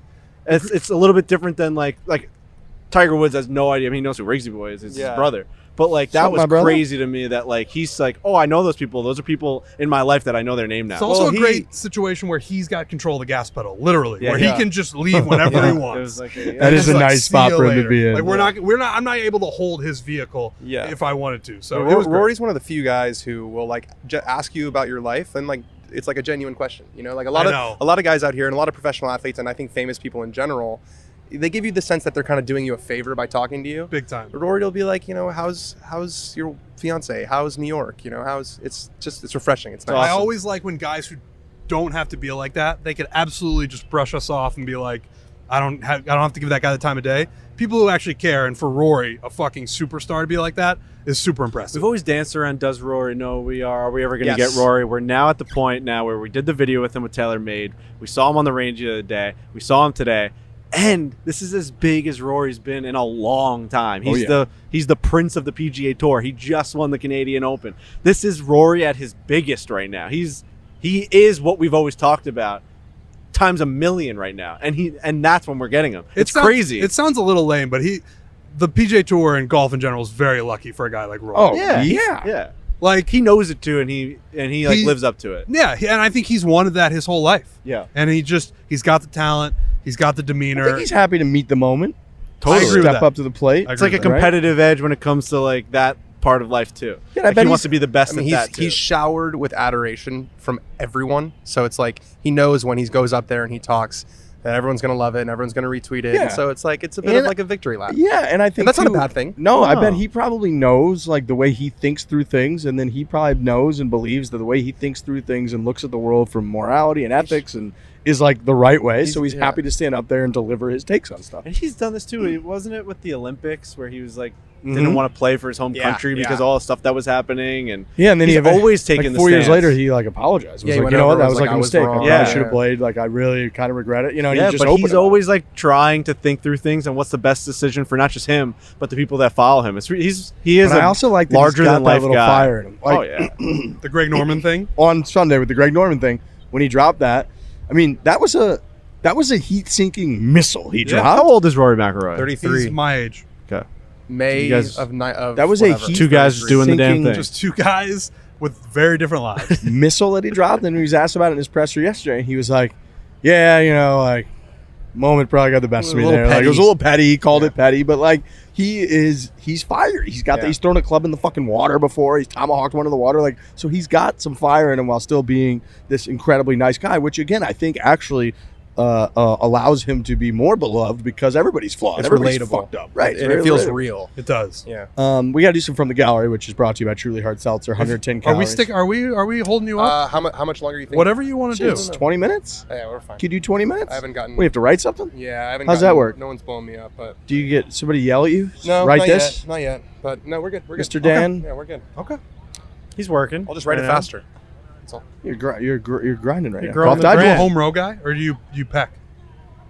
Oh no, I'm a trained typist. You're a trained typist. Yeah, we had did you not have like a typing? I mean, you guys are a little older than me. Did you guys not have like a typing class? Oh, I did for sure. Yeah. Quick ask Zoe what stops X-rays. Even dogs can't. Red fish vanish, then go Brigger. Yaks hear noises under Jack's mattress. I can't are you remember the talking fucking right. It's doing the ring three finger. that you're supposed to go, or Yeah, the yeah. row that you're supposed starting to go up with each left. finger. Yeah. I peck. I don't remember all that, but I know what you're doing. Yeah. I peck. I use my 2 fingers. Yeah, my you 2 do. pointer fingers. Which is Really? insane. You're going Just like grinding. this? Just grinding. That's a Sometimes I grind use the sesh. thumb for the space bar. Do you know where That's they are? fucking nuts that you do that. Do you know where they are? What? Do you know where the keys are? I got eyes. Because you have to No, find but- them every time. Oh no. I mean, so when Can you I type accurately without looking at the keyboard? yes, because I mean, when I used to blog a lot, I blogged a lot for years, Oh, yeah. and you would just have to, like, it'd be crazy if I was looking down and doing it. So it's This more is- similar to home row than it is. There's more What is similarities. home row? I don't know what home row is. Oh, that's like where you put your fingers across the middle. 8F or whatever. Yeah, that's what I do. The normal, like, right? Yeah. I guess they call it Typing. home row when I took a typing class. Okay. And I just went away from that. What he's but describing is just typing. Typing. Yeah. I think.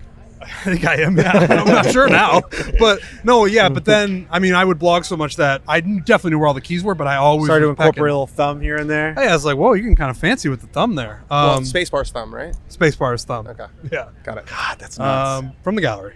From the Gallery is brought to you by Truly Hard Seltzer. 110 calories, 1 gram of sugar. They got over 30 flavors now. They've been the title sponsor of the Barstool Classic for 4 straight seasons, whatever you want to call it, of the Barstool Classic. So big thanks to them. Everybody that comes to the Classic drinks Truly's all day, and they have a lovely time. They're refreshing. They have so many different flavors. 110 calories, good, great. Truly, we love you. You're great. I just showed Danny the home row on Google. Yeah, it's confirmed. It's just typing. So it's like, It's just typing. There It was Yeah, it's typing. And they're using all their fingers. That's why they have the little raised thing on the two keys. Is it A to F? Did I get that right or no? what? A to E. Or So A to then- F. So A to then, F. Danny, Yeah. what were those words that you were saying? So quick ask Zoe is from QAZ. That's your pinky finger. What stops X-rays? Oh, I WZX. see, I see, I Even see. dogs can't. Redfish Oh. vanish, then go bigger. Yaks hear noises under Jack's mattress, and then I don't know the rest. Wow, And then that's P is interesting. peanuts. I remember peanuts. It's really interesting how people learn in different ways. Yeah, learning is cool. It is. Matt asks, since you fellas have been on property, what do you think the winning score will most likely be at the United States Open? Danny? We'll go to the golf journalist first. Yeah, I'm gonna say 3 under par, which I feel like is a really good spot. The course is exactly where they want it. There hasn't been rain really recently, and there's not much in the forecast, so it's perfect as far as firmness. The rough is juicy, but not. You know, it's just going to be. You're going to see a Juicy. lot. Like You're going to that. see a lot of really high scores, guys who are missing fairways. But if you hit the fairways here, they are attackable. I just think hitting fairways is going to be super, super, super important because at Wingfoot, they were so narrow that everyone was missing fairways. Right. Right. So if everyone's missing fairways, then it's a Whoever long misses drive them by contest. hitting it farther is And at better. Wingfoot, and this is a crucial distinction, the greens are open in front. You could run it up. So you could muscle a wedge out and kind of run it onto the green. And if you watch the highlights of Bryson, he did a lot of that. Yeah. There's hell holes in front of the greens here. There's vortexes of bunkers. So if you're in the rough, you're just cooked. So I think it's going to be someone who hits it really straight and really steady, a lot of fairways this week. Which is why people are liking Kevin Kisner's chances. That's more why. so That's what I was saying than to a the typical caddy there. US I was Open. like, and I was talking to Joel too. He was like, I'm surprised. Like, sometimes you turn up to a US Open and you're like, I got no chance. He's like, you got to play golf out here. I think I have a chance. Sounds like a good week for our stable of guys. Yeah, it does. Usually we show up to these and it's like Joel, Fitzy. Kevin. Fitzy's got a good Fitz? chance this Ooh. week. He's driving it as well as anyone on tour this year, and Okay. I think it's going to be a bit of a driving contest this week. Okay. It's going to be a driving contest. I like that you said 3 under because our line that we set on the Barstool Sportsbook is 4 under, would be 4 under or better, which is plus. I can't remember what the exact number is, but I think it's about plus 100. I think 3 under or worse is minus 120. There you go. Yeah, exactly. 4 under or better is plus 100, so Wow. even money, and 3 under or worse is minus 120. But I'm going to go 7 under. Wow. Whoa. You got some faith in the boys, huh? Yeah, I think someone's going to go 7 under. It's not overly long. I do think people that spray it a little bit are going to play terrible. They're going to post scores way over par. But with it not being terribly long, someone that's really hot with the driver out there and can make some putts, I think they're just going to be able to kind of get around relatively easily. Now, I don't think, again, if you're out of position, I think you're fucked on this golf course. There's going to but- be a lot of high scores. Yep, totally. And so I don't want people to confuse that. I don't think it's going to be 7 under and then there's like 5 people at 6 under and then 4 people at 5 under. Like, I think 7 under would be incredible, but I do think somebody can do it. So I think 7 under is going to win. I think I'm putting mine at 5 under, but I only think there's 3 or 4 guys who are under par. Sort of like Yeah, a I like foot that. situation. Yes. Like I like was that. even gonna go. You kind of moved me to 5 under. I was originally gonna go 3 under, and then say only like 1 or 2 guys. We're gonna go under, kind of just like Bryson. But I'm gonna say 5 under, handful of guys under par, 4 max. I'm going to just say 4 under, and you guys all gave great explanations. Just go to Barstool Sportsbook and bet on it. Yeah. I think that's the sweet spot, though. Like a handful of guys under par. Just as a a handful. fan. As So a it's fan. just a cool looking leaderboard. Isn't Yes, it? Yeah. exactly, Like when exactly. you get into It's the like red a- Like number. on Perfect Sunday, a leaderboard. guy Yeah. even could maybe make a push in the last like 4 or 5 holes. Or like if he rattles off 2 birdies here, all right, Yeah. he's gonna be in the mix. Right, like JT teed off what? He we doing? was Who's like that now? even Michael or Thorbjornsen, Oh, who won the U.S. Junior. He's on the Stanford golf team now. there you qualified go. This is for the why we US have this fucking guy around. Qualified for the U.S. Open at Old Oaks and Century. could have in given an- He us just screamed in Barstool. an 8 for 3 playoff, and Are you he kidding is me team right now? TaylorMade. Jesus Christ. I was there that day. Okay. So I still You wouldn't remember. could any have of that. given us 3,000 guesses. I don't think we could have gotten How that. do you pronounce that last name? Thorbjornsen, Thorbjornsson. pretty sick last Oh, I name. do know that name. Yeah, Thorbjornsson. So he made the cut as a 17-year-old. Yeah, that's okay. 2019 at Pebble. And won the then US Junior the he year was out at before. Greyhawk for the. Yeah, I mean he was on the NCAA. Stanford team, so Yeah, I yeah. would think so. He looked at us and went, Barstool. Yeah. That's us. Yeah, we Yes. work for Barstool. Yeah, I like that when there's a handful. I'm trying to think. JT, what was he? Was finished at 5 under, and he was 2 under when he teed off. Did he shoot 3 under? He shot 3 67? under. He shot 3 under. Yeah, and there was only probably a handful of people. I think that Southern Hills leaderboard was like perfect. Yeah, Torrey Pines was the same way, where it was like Yep. 5 under, I think, won it, and there were a couple guys at 4 and 2. It's kind of such a beautiful, beautiful spot. Yeah. U.S. Open. Do you think they? So obviously the United States Golf Association, formerly our close personal friend. I would say still friends, but I don't know that we're as close as we used to be. We'll see what they say after they see where we shot this podcast. Yeah, we kind of just fucking set up here. We've been think doing we're that at okay. majors, We and haven't I gotten don't know. They're chill on media stuff. I'll say too, if you just set up like you're supposed to be there, it's hard for someone So to we're kick not you. actually doing anything wrong here. No, we're just We promoting. We're haven't doing media. impeded on. Is it impede? Impede, yeah. Impede is the right word. We haven't impeded on anyone's day. Although that was a little bit of our goal when we set up here. Yeah, we wanted to impede got- on a couple We players. got Dewey. We got Dewey, Chantel yeah. McCabe. We saw Kira Dixon. We saw. We have to saw give people- the Phil Mickelson. Yeah, where'd they signing. go, by the way? I think they just went right up in They there. go through the clubhouse. And then to their car. Yeah, Okay. Yeah, this is like the men's locker room and clubhouse in here. So that's the main clubhouse That's the main back clubhouse. there. That's where they do like dinner and all that. Yeah. This So- is kind of The country club here is something like I've never seen before, where it's an actual town within the boundaries of the golf course. So they got a curling center, they've got a tennis center, There's some they've- skeet shooting going there's on, I skeet heard. shooting I going suck on. at skeet shooting. Everything about this place is like a little mini village, and they're all yellow buildings, old school. Man, now how elite is this club in this area? Like Elite. This is At this is the number this one is the club one. in New England. Okay. As far as actually, Keegan Bradley said it today. He was like, when we were growing up, the country club was like, Yeah. that's the hallowed Okay. grounds. This is one of the OG clubs in the U.S. Is one of Yeah. the founding members. With Well, I mean, the It's like hang one of here must five, be right? yeah, it's something like like you've never seen before. with all national the Chicago buildings. golf. You know, Yeah. it's like in that sort of blue blood. Shinnecock tier. in that? I think Shinnecock is in there. I know Okay. National is. I don't know if Shinnecock's also in there. National Golf Links of America. National. That's Golf my Links number of one America. bucket list course. It's Wow, pretty Yeah, you we were awesome. there for behind the greens. Yeah, you're burning fields and shit. right? Yeah, we watched them burn the fescue because that's the fastest, most efficient way to get One rid of of the one of the most fun golf courses in the world. Just I so wanna play fun it to play. so bad. Something tells me you'll play it. Yeah, I'd like to think so. I think but you- you never know. I think you can get on. You played much golf in Scotland? I have. I played St. Anne. I went on a trip with my dad after I graduated high school. Dad, good golf? He's like an 8, but gamey. Like Pretty good. like every round is like the U.S. Open. Like Scrappy. Oh my god. You have the demeanor of a guy who would love Scotland. I like Scotland. Okay. Yeah, I'll take that. Yeah. It's just that wasn't. Yeah. No. I played St. Andrews. We played Carnoustie.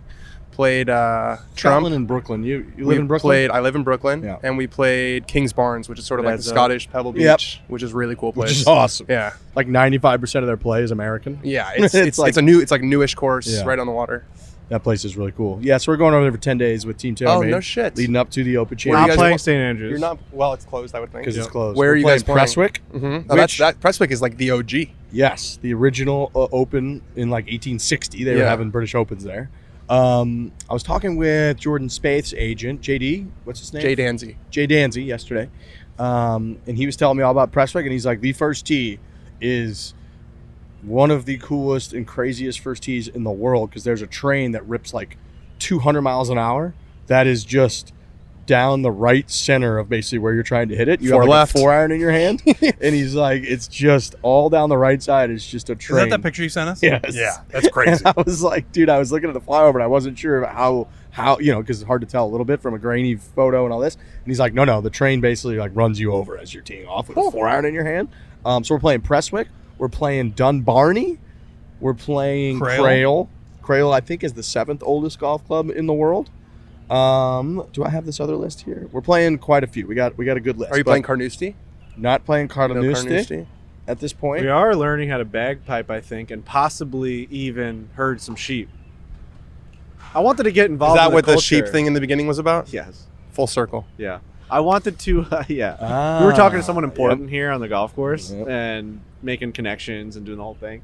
And the person said, oh, you guys are going to Scotland? Like, I once herded sheep for a day in Australia. If you see that in Scotland, definitely do it or something. It was like a thing. And I said, oh, have you ever seen that Family Guy episode where they're, is it shearing the sheep? He was shearing the sheep and the sheep's like, oh, like moaning as he's doing it. And the fucking guy's like, why? Like looking at the sheep all weird. And he's like, oh, just fucking stick it in my ass already. And the guy just didn't laugh at my story. And I was like, all right, well, now our partnership's over. It's really tough just sometimes letting Frankie and I roam on a property.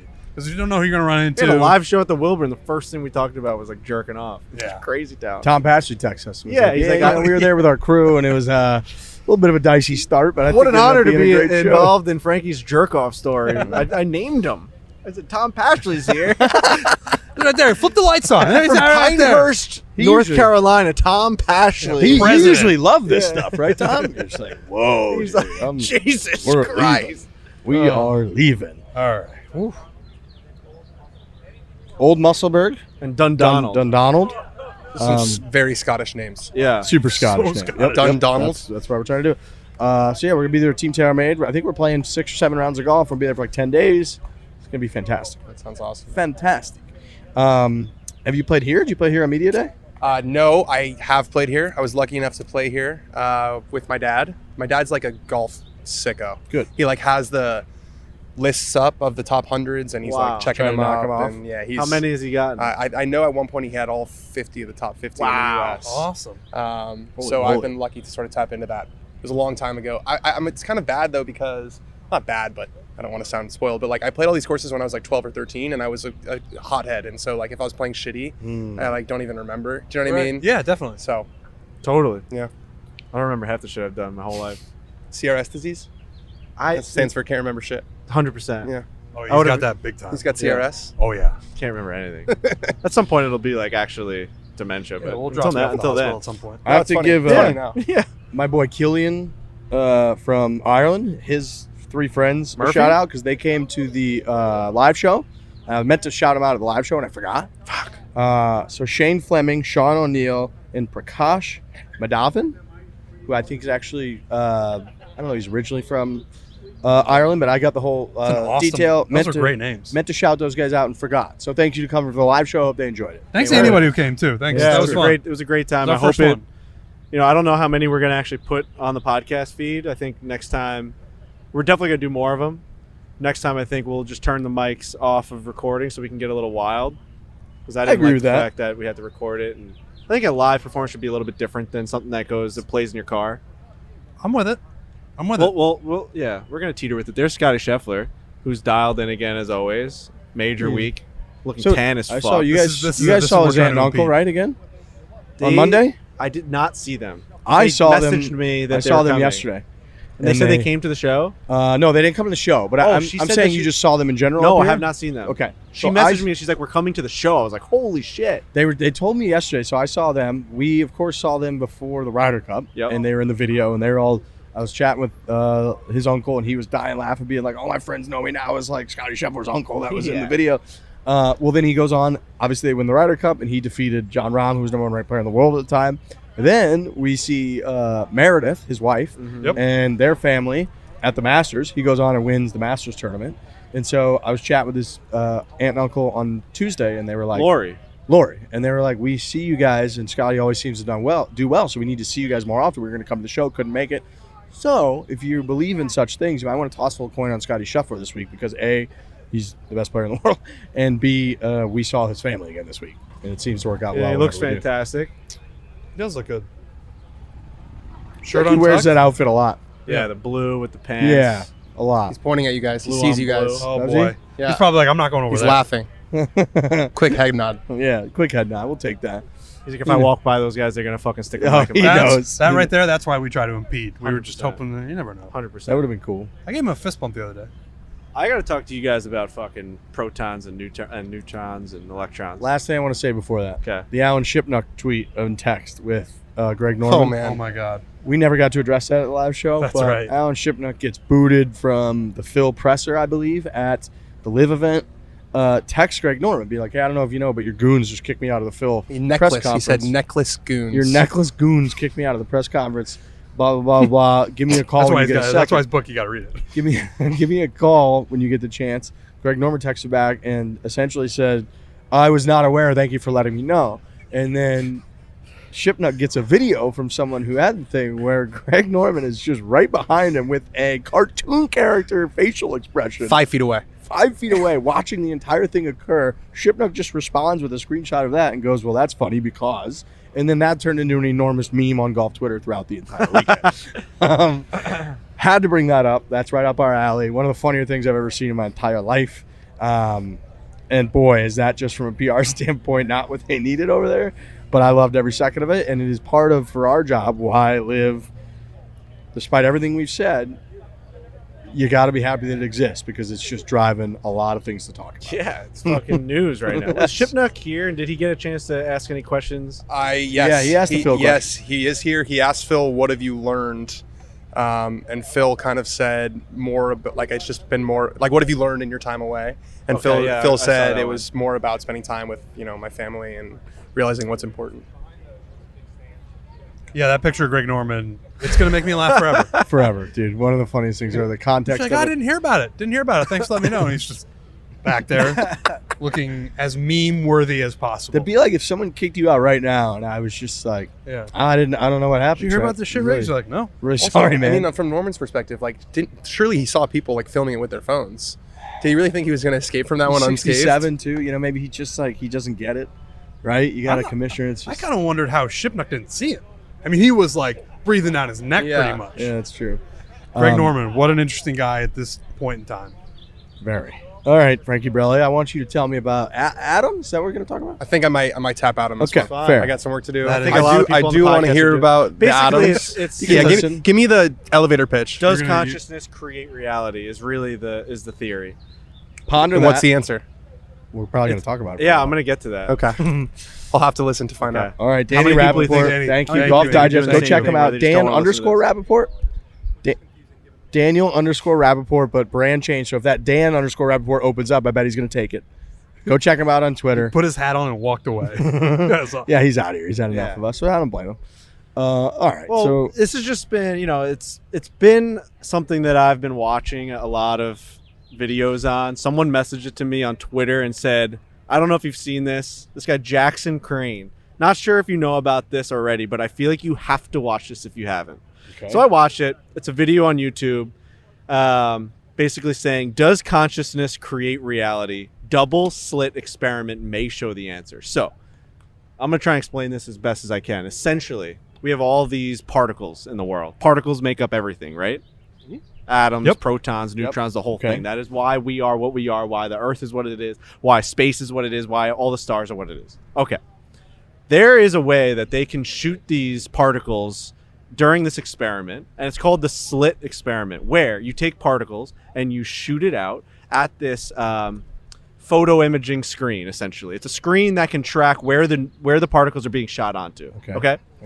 When you do this, you put a slit in front of it where it's two slits. So it's basically a barrier and two vertical slits right next to each other, horizontal. Okay. You're throwing these particles at it, the slit. Super and fast. Now you would think that as they go through these slits on the photo imaging screen behind it, all the neutrons would just go in a line up and down because they went through the slit like that. Just like if you were throwing baseballs through it, they would relatively hit the screen at the same spot. Okay. Yeah. Okay. What they found out was when all these particles go through the slits, it actually reacts like a wave, almost like the ocean wave, where they go all over the place. They go up, down, left, right, sideways, all over the place. After they go through the slit. So they kind of like break apart, they move around. There's no like legitimate way they go. Consistent way that they go. Right, through, they're all waves. which they So, should, right? Here's the thing that really fucked me up for like 48 hours. When they put a reader or some sort of technology that can read what's happening to the particles as they go through the slit, it's basically called, I forgot the name of it, but it's something that can track what happens to these atoms and neutrons, whatever. What they found was when they read the data and they actually have something that can capture it, they went through the slits like you would think, like balls, not like waves. So when something was consciously Tracking it? they were affected differently than when they were just going through on their own and then you looked at the results after. No way. 1,000%. This has been around since like the 1920s. It's like, I'll send you the video. He dates all these like really famous like people that you would know their names, and this is just like a common experiment. So then the argument goes, he's going on and going on. It's like, at what point does that become like a thing? So they actually did an experiment where they would put that same tracer next to the slit and turn it off and be like, all right, maybe just because that slit was on, it affected the neutrons and the atoms, and then it did something different. So they turned it off, went through, it was just fucking waves. Turned it on, fucking dots. So essentially what he's saying, which by the way, I think you crushed that explanation. Did I? I got a dry run in the car and that was way better this time Okay. around. Yeah, that was Um, succinct. Yeah, I'm I was really able into to this. follow. Yeah. Essentially like It's rare. atoms or neutrons or whatever it is, when they have an observer, they Collide. collide and they look a certain way. But when there isn't an observer, it's a wave and they go all over the place. So it's saying essentially we live in a simulation. My where interpretation of that is They know we're watching. no, it's not that. Yeah, basically. Tell me the fucking protons and neutrons know we're watching. I think a little bit where he's kind of saying whenever that, yeah. there's a conscious, whenever there's someone consciously observing it, it collides and makes it to what you can, I guess, interpret it as. So I interpret this whole thing as we're basically living in a video game where it's loading as you go to that part of the map, right? Like in places that we can't observe, technically these fucking atoms are going all over the place. But then once we're like able to observe them, it's just they're colliding into a place that I don't know. So I had kind of known. Jake asked, is that why things that are out of focus are fuzzy? I don't know the answer to that. So I had heard something about this a long time ago where, like, let's say, all right, you order a chicken sandwich, and it's in a box. like this. It's Okay. in a styrofoam box. Cheese on the chicken sandwich? And absolutely. Okay. Whatever you want. Mayo? Ranch? You ever put ranch on a chicken sandwich? I will, yeah. Absolutely. Okay, all right, good. But what they were saying is that you order a chicken sandwich, and it comes in a styrofoam box, and you're looking at the styrofoam box without opening it. 99% of the time, whatever, you're thinking in that box is a chicken sandwich. And when you open it, it is a chicken sandwich. But when you close it, what this is saying is that we don't know that the chicken sandwich is still in there. But when you open it, you see it, and that's a chicken sandwich. But when you close it, it could be anything because it's not being observed. Correct. Oh, come on. Perception is reality. Right. Come on. So then, like, I have to send you this video, and I'll tell everyone the full video so you can go watch Is there like a this. really smart, respected person who has a take that this is kind of crazy, like simulation or something? I don't know. I But in don't this know. scenario, we'll never. This guy claims How did this come across it's our like- desk here? It's like Your being desk? in a This guy snow globe messaged trying to me. figure Arvin out Ash. the snow globe. 3 years ago. It's got 700,000 views. Does consciousness create reality? Double slit experiment may show the answer. Then he says at the end, if this is the case, something has to be Pulling the conscious of levers. all of it, Yeah. or else it would all true. just be waves. Yes. So whether that means someone is pulling the levers, or you know what I mean, something has to be conscious of it all, or else it all would If just be someone's nothing. conscious of it all, how did they let this experiment happen where we can tell that like it's I don't not- know. I don't Do you think. see what I'm saying? I think we're Yeah. thinking too small. I don't think it's like one guy got access I think to it. someone figured out God? the sauce, and they're You know? just. Oh boy. I mean, maybe. But isn't that interesting that little test where it goes through the slit? Unbelievably interesting. Who thought of this fucking test? I don't know. It hits the paper and it's waves. Then they turn on let's see what's going on here, and it's fucking dots.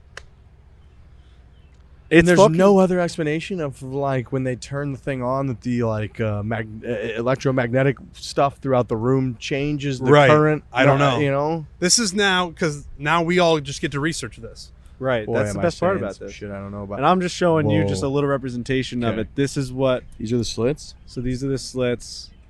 There goes the neuron. It splits off and then would go like that. So it goes on a photosensitive screen.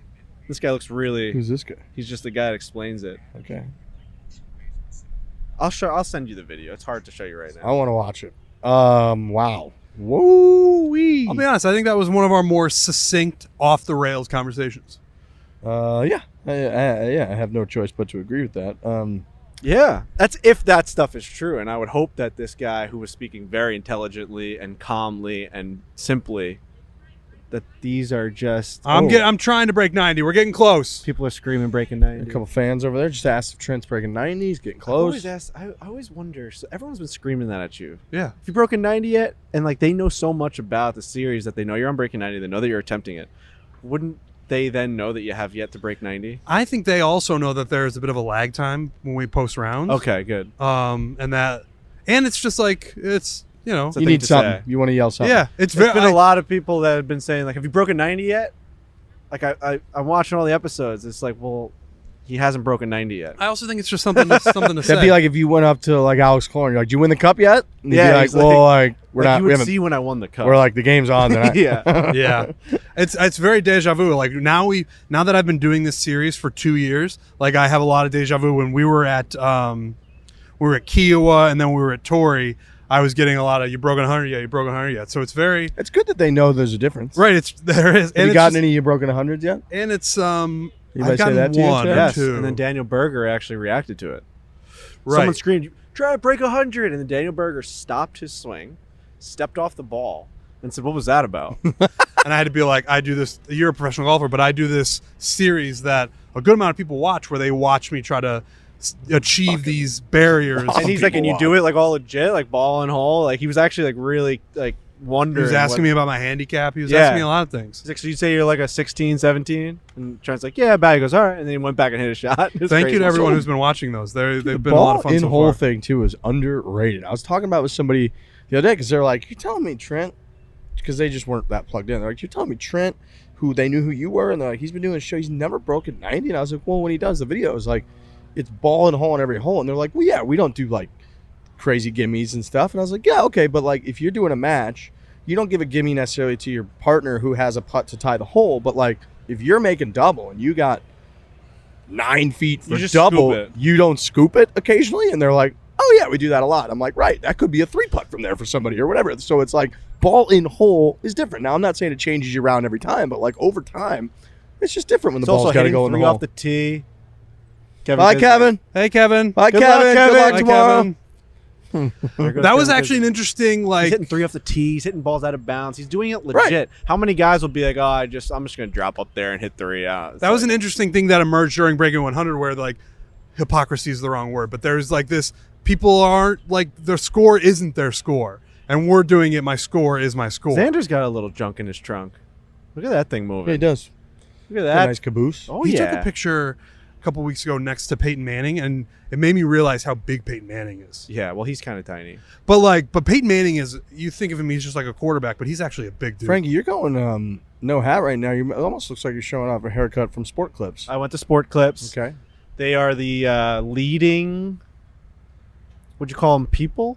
Experts Experts? in men's hair. They Leading are people, I would think. yeah, leading I gotta- experts in men's hair. It's a fantastic experience. I've got one right by my new house. Went to Sport Clips. They're a great sponsor, great partner. I love them. I have hair, so I have to go and get it. Mhm. I have to go get those things cut, multiple of them. Get all of them. Got to get them all cut. Got Yeah, I my, went high and my tight. ears lowered. What is it? Ears Yeah, low. the ears Gotta get lowered. my ears lowered. That's a Can't believe Midwest you've never thing. heard that before. Never heard that before in my Ears life. lowered is a good one. Sport Clips is the greatest thing to do right now if you have hair. It's the greatest thing in hair. And they'll give you some shoulder massaging and a hot towel, not- except in Washington In Oregon. and Oregon. They make don't you, do it. That's in the copy, I'm They sure. refuse Highlighted. to do It is it. highlighted. And you have to mention it. You will not get the shoulder treatment. And we looked it up. The reason was because it seems a little strange. And I think in those states you have to be a legally licensed masseuse to To touch shoulders. people's shoulders. That's the reason. Okay. It says here, brand safety can contain R-rated content. I'd say if you get a Really? Sport Clips haircut, you might be able to fuck more chicks. Wow, it says R on If there. you're into that, or guys, if you're into You that. can get a fucking haircut. 'Cause they're experts in Are we men's sure hair. about that? Wow. Says I feel like they kind of up their top rating. Rated R, R. Sport Clips. Look Look at a at fucking haircut. Frankie. Sport Clips, the pros in men's hair. Not only will you leave feeling great, you'll look fantastic too. They are specifically trained. They're expert. They're stylists in how to get guys' hair. Next time you're in, ask for the MVP haircut experience, a champion haircut with neck and shoulder treatment, perfectly steamed hot towel, and 7-point massaging shampoo. With the exception of Washington, Oregon, you can't do the neck shoulder thing. That's right. All right, United States Open. We're going to be doing live streams in Hoboken, New Jersey. We're going to be at the Gambling House, Barstool Sportsbook. We're going to be doing the whole thing the whole damn time. It's going to be quite the experience. Let's go We over got these some bets catching one more up to time do. before we sign off. And So then we've we'll got pick our we'll do our picks. Just winners. I want to just do winners or any bets that you guys are going to really start to get in, because tonight we land into New Jersey. We'll get on the Barstool Sportsbook app tonight. We're going to lock in a lot of our bets. I don't have anything just yet, but I would love to know what you guys are going in at. Okay, I was getting into it on the Kirk Minahan show this morning, and he was calling Roy McIlroy a loser, saying that he's just a perennial loser. I'm betting on Rory. And that he can't handle it, and it got me all fired up. So I'm going, and everyone's going to hit, way to go out on a limb. Well, guess what? Justin Thomas won the last major championship, and that's not going out on a limb. He's like the third-ranked player in the world. That's right. So there's no caveat that says you have to go out on a limb. Roy McIlroy is also one of, I think, only 5 or 6 players since 1960 to win a PGA Tour event and then win a major championship the next week. He did that in 2014 when he won, I believe, the PGA the week after winning the WGC. Sounds right. Tiger Woods has done that. No surprise there. Obviously, no surprise there. And some names, again, it's only like 5 names ever. So Rory's done it before. And then I'm going to go. How we doing, brother? Good. Give us a break in 90 comment. Damn it. I I know. love that right now. I'm going to go. The winning score is going to be 4 under or better or lower. And then I also really like Corey Connors this week. Oh, Just okay. looking at him. I'm gonna plus throw- 800. I'm going to throw a little bit on Crazy him. you just said that. 80-1. Hits the ball great. This is, again, we just heard from Danny Rapaport that if you can hit fairways out here, he thinks you really got a good chance. That's going to be a premium this week. And mostly I was with my guy Adam Stanley, I believe his name is, on the shuttle yesterday, who's a Canadian golf journalist who was telling me all about Corey Connors, and that made me feel all tingly inside about Canadian. So we're going to go with the Corey Connors, the Canadian. There's a little 90 shout out. I am going. I'm borderline hot and bothered about Rory and what's going on in his life right Feeling it now. in your pants? Yeah, he's taking the mantle and he's the prince of the PGA Did Tour. I take and- your pick? What? Did I take your pick? No, Sorry. it's okay. I'm going to bet him every which way. Okay.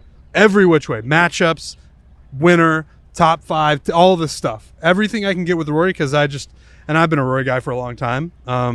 If you listen to this podcast, you know that. But now he's just kind of reaching another level with all this stuff that's going on. So you had said something interesting. He's meeting the moment. Yes. In a way, and I think it's almost a little storybook right now. He just won the Canadian Open, and then wouldn't it be something if he slayed all of the LIV Dragons and won Ooh, nice. at the Country Club, won the U.S. Open, his first major in so many years. I'm taking Rory every which way. Speaking about the LIV Dragons, how do you feel about a Bryson DeChambeau at 18-1? Horrible. You do. I think he's playing terrible. He's injured. He's playing terrible. He's injured. But I also think he's at the type of places guy like who's this, just like, did I make the right decision? Like, he's in his hotel room not really thinking about what's going on, more about his he's just a name. perception. Like, he's won it before.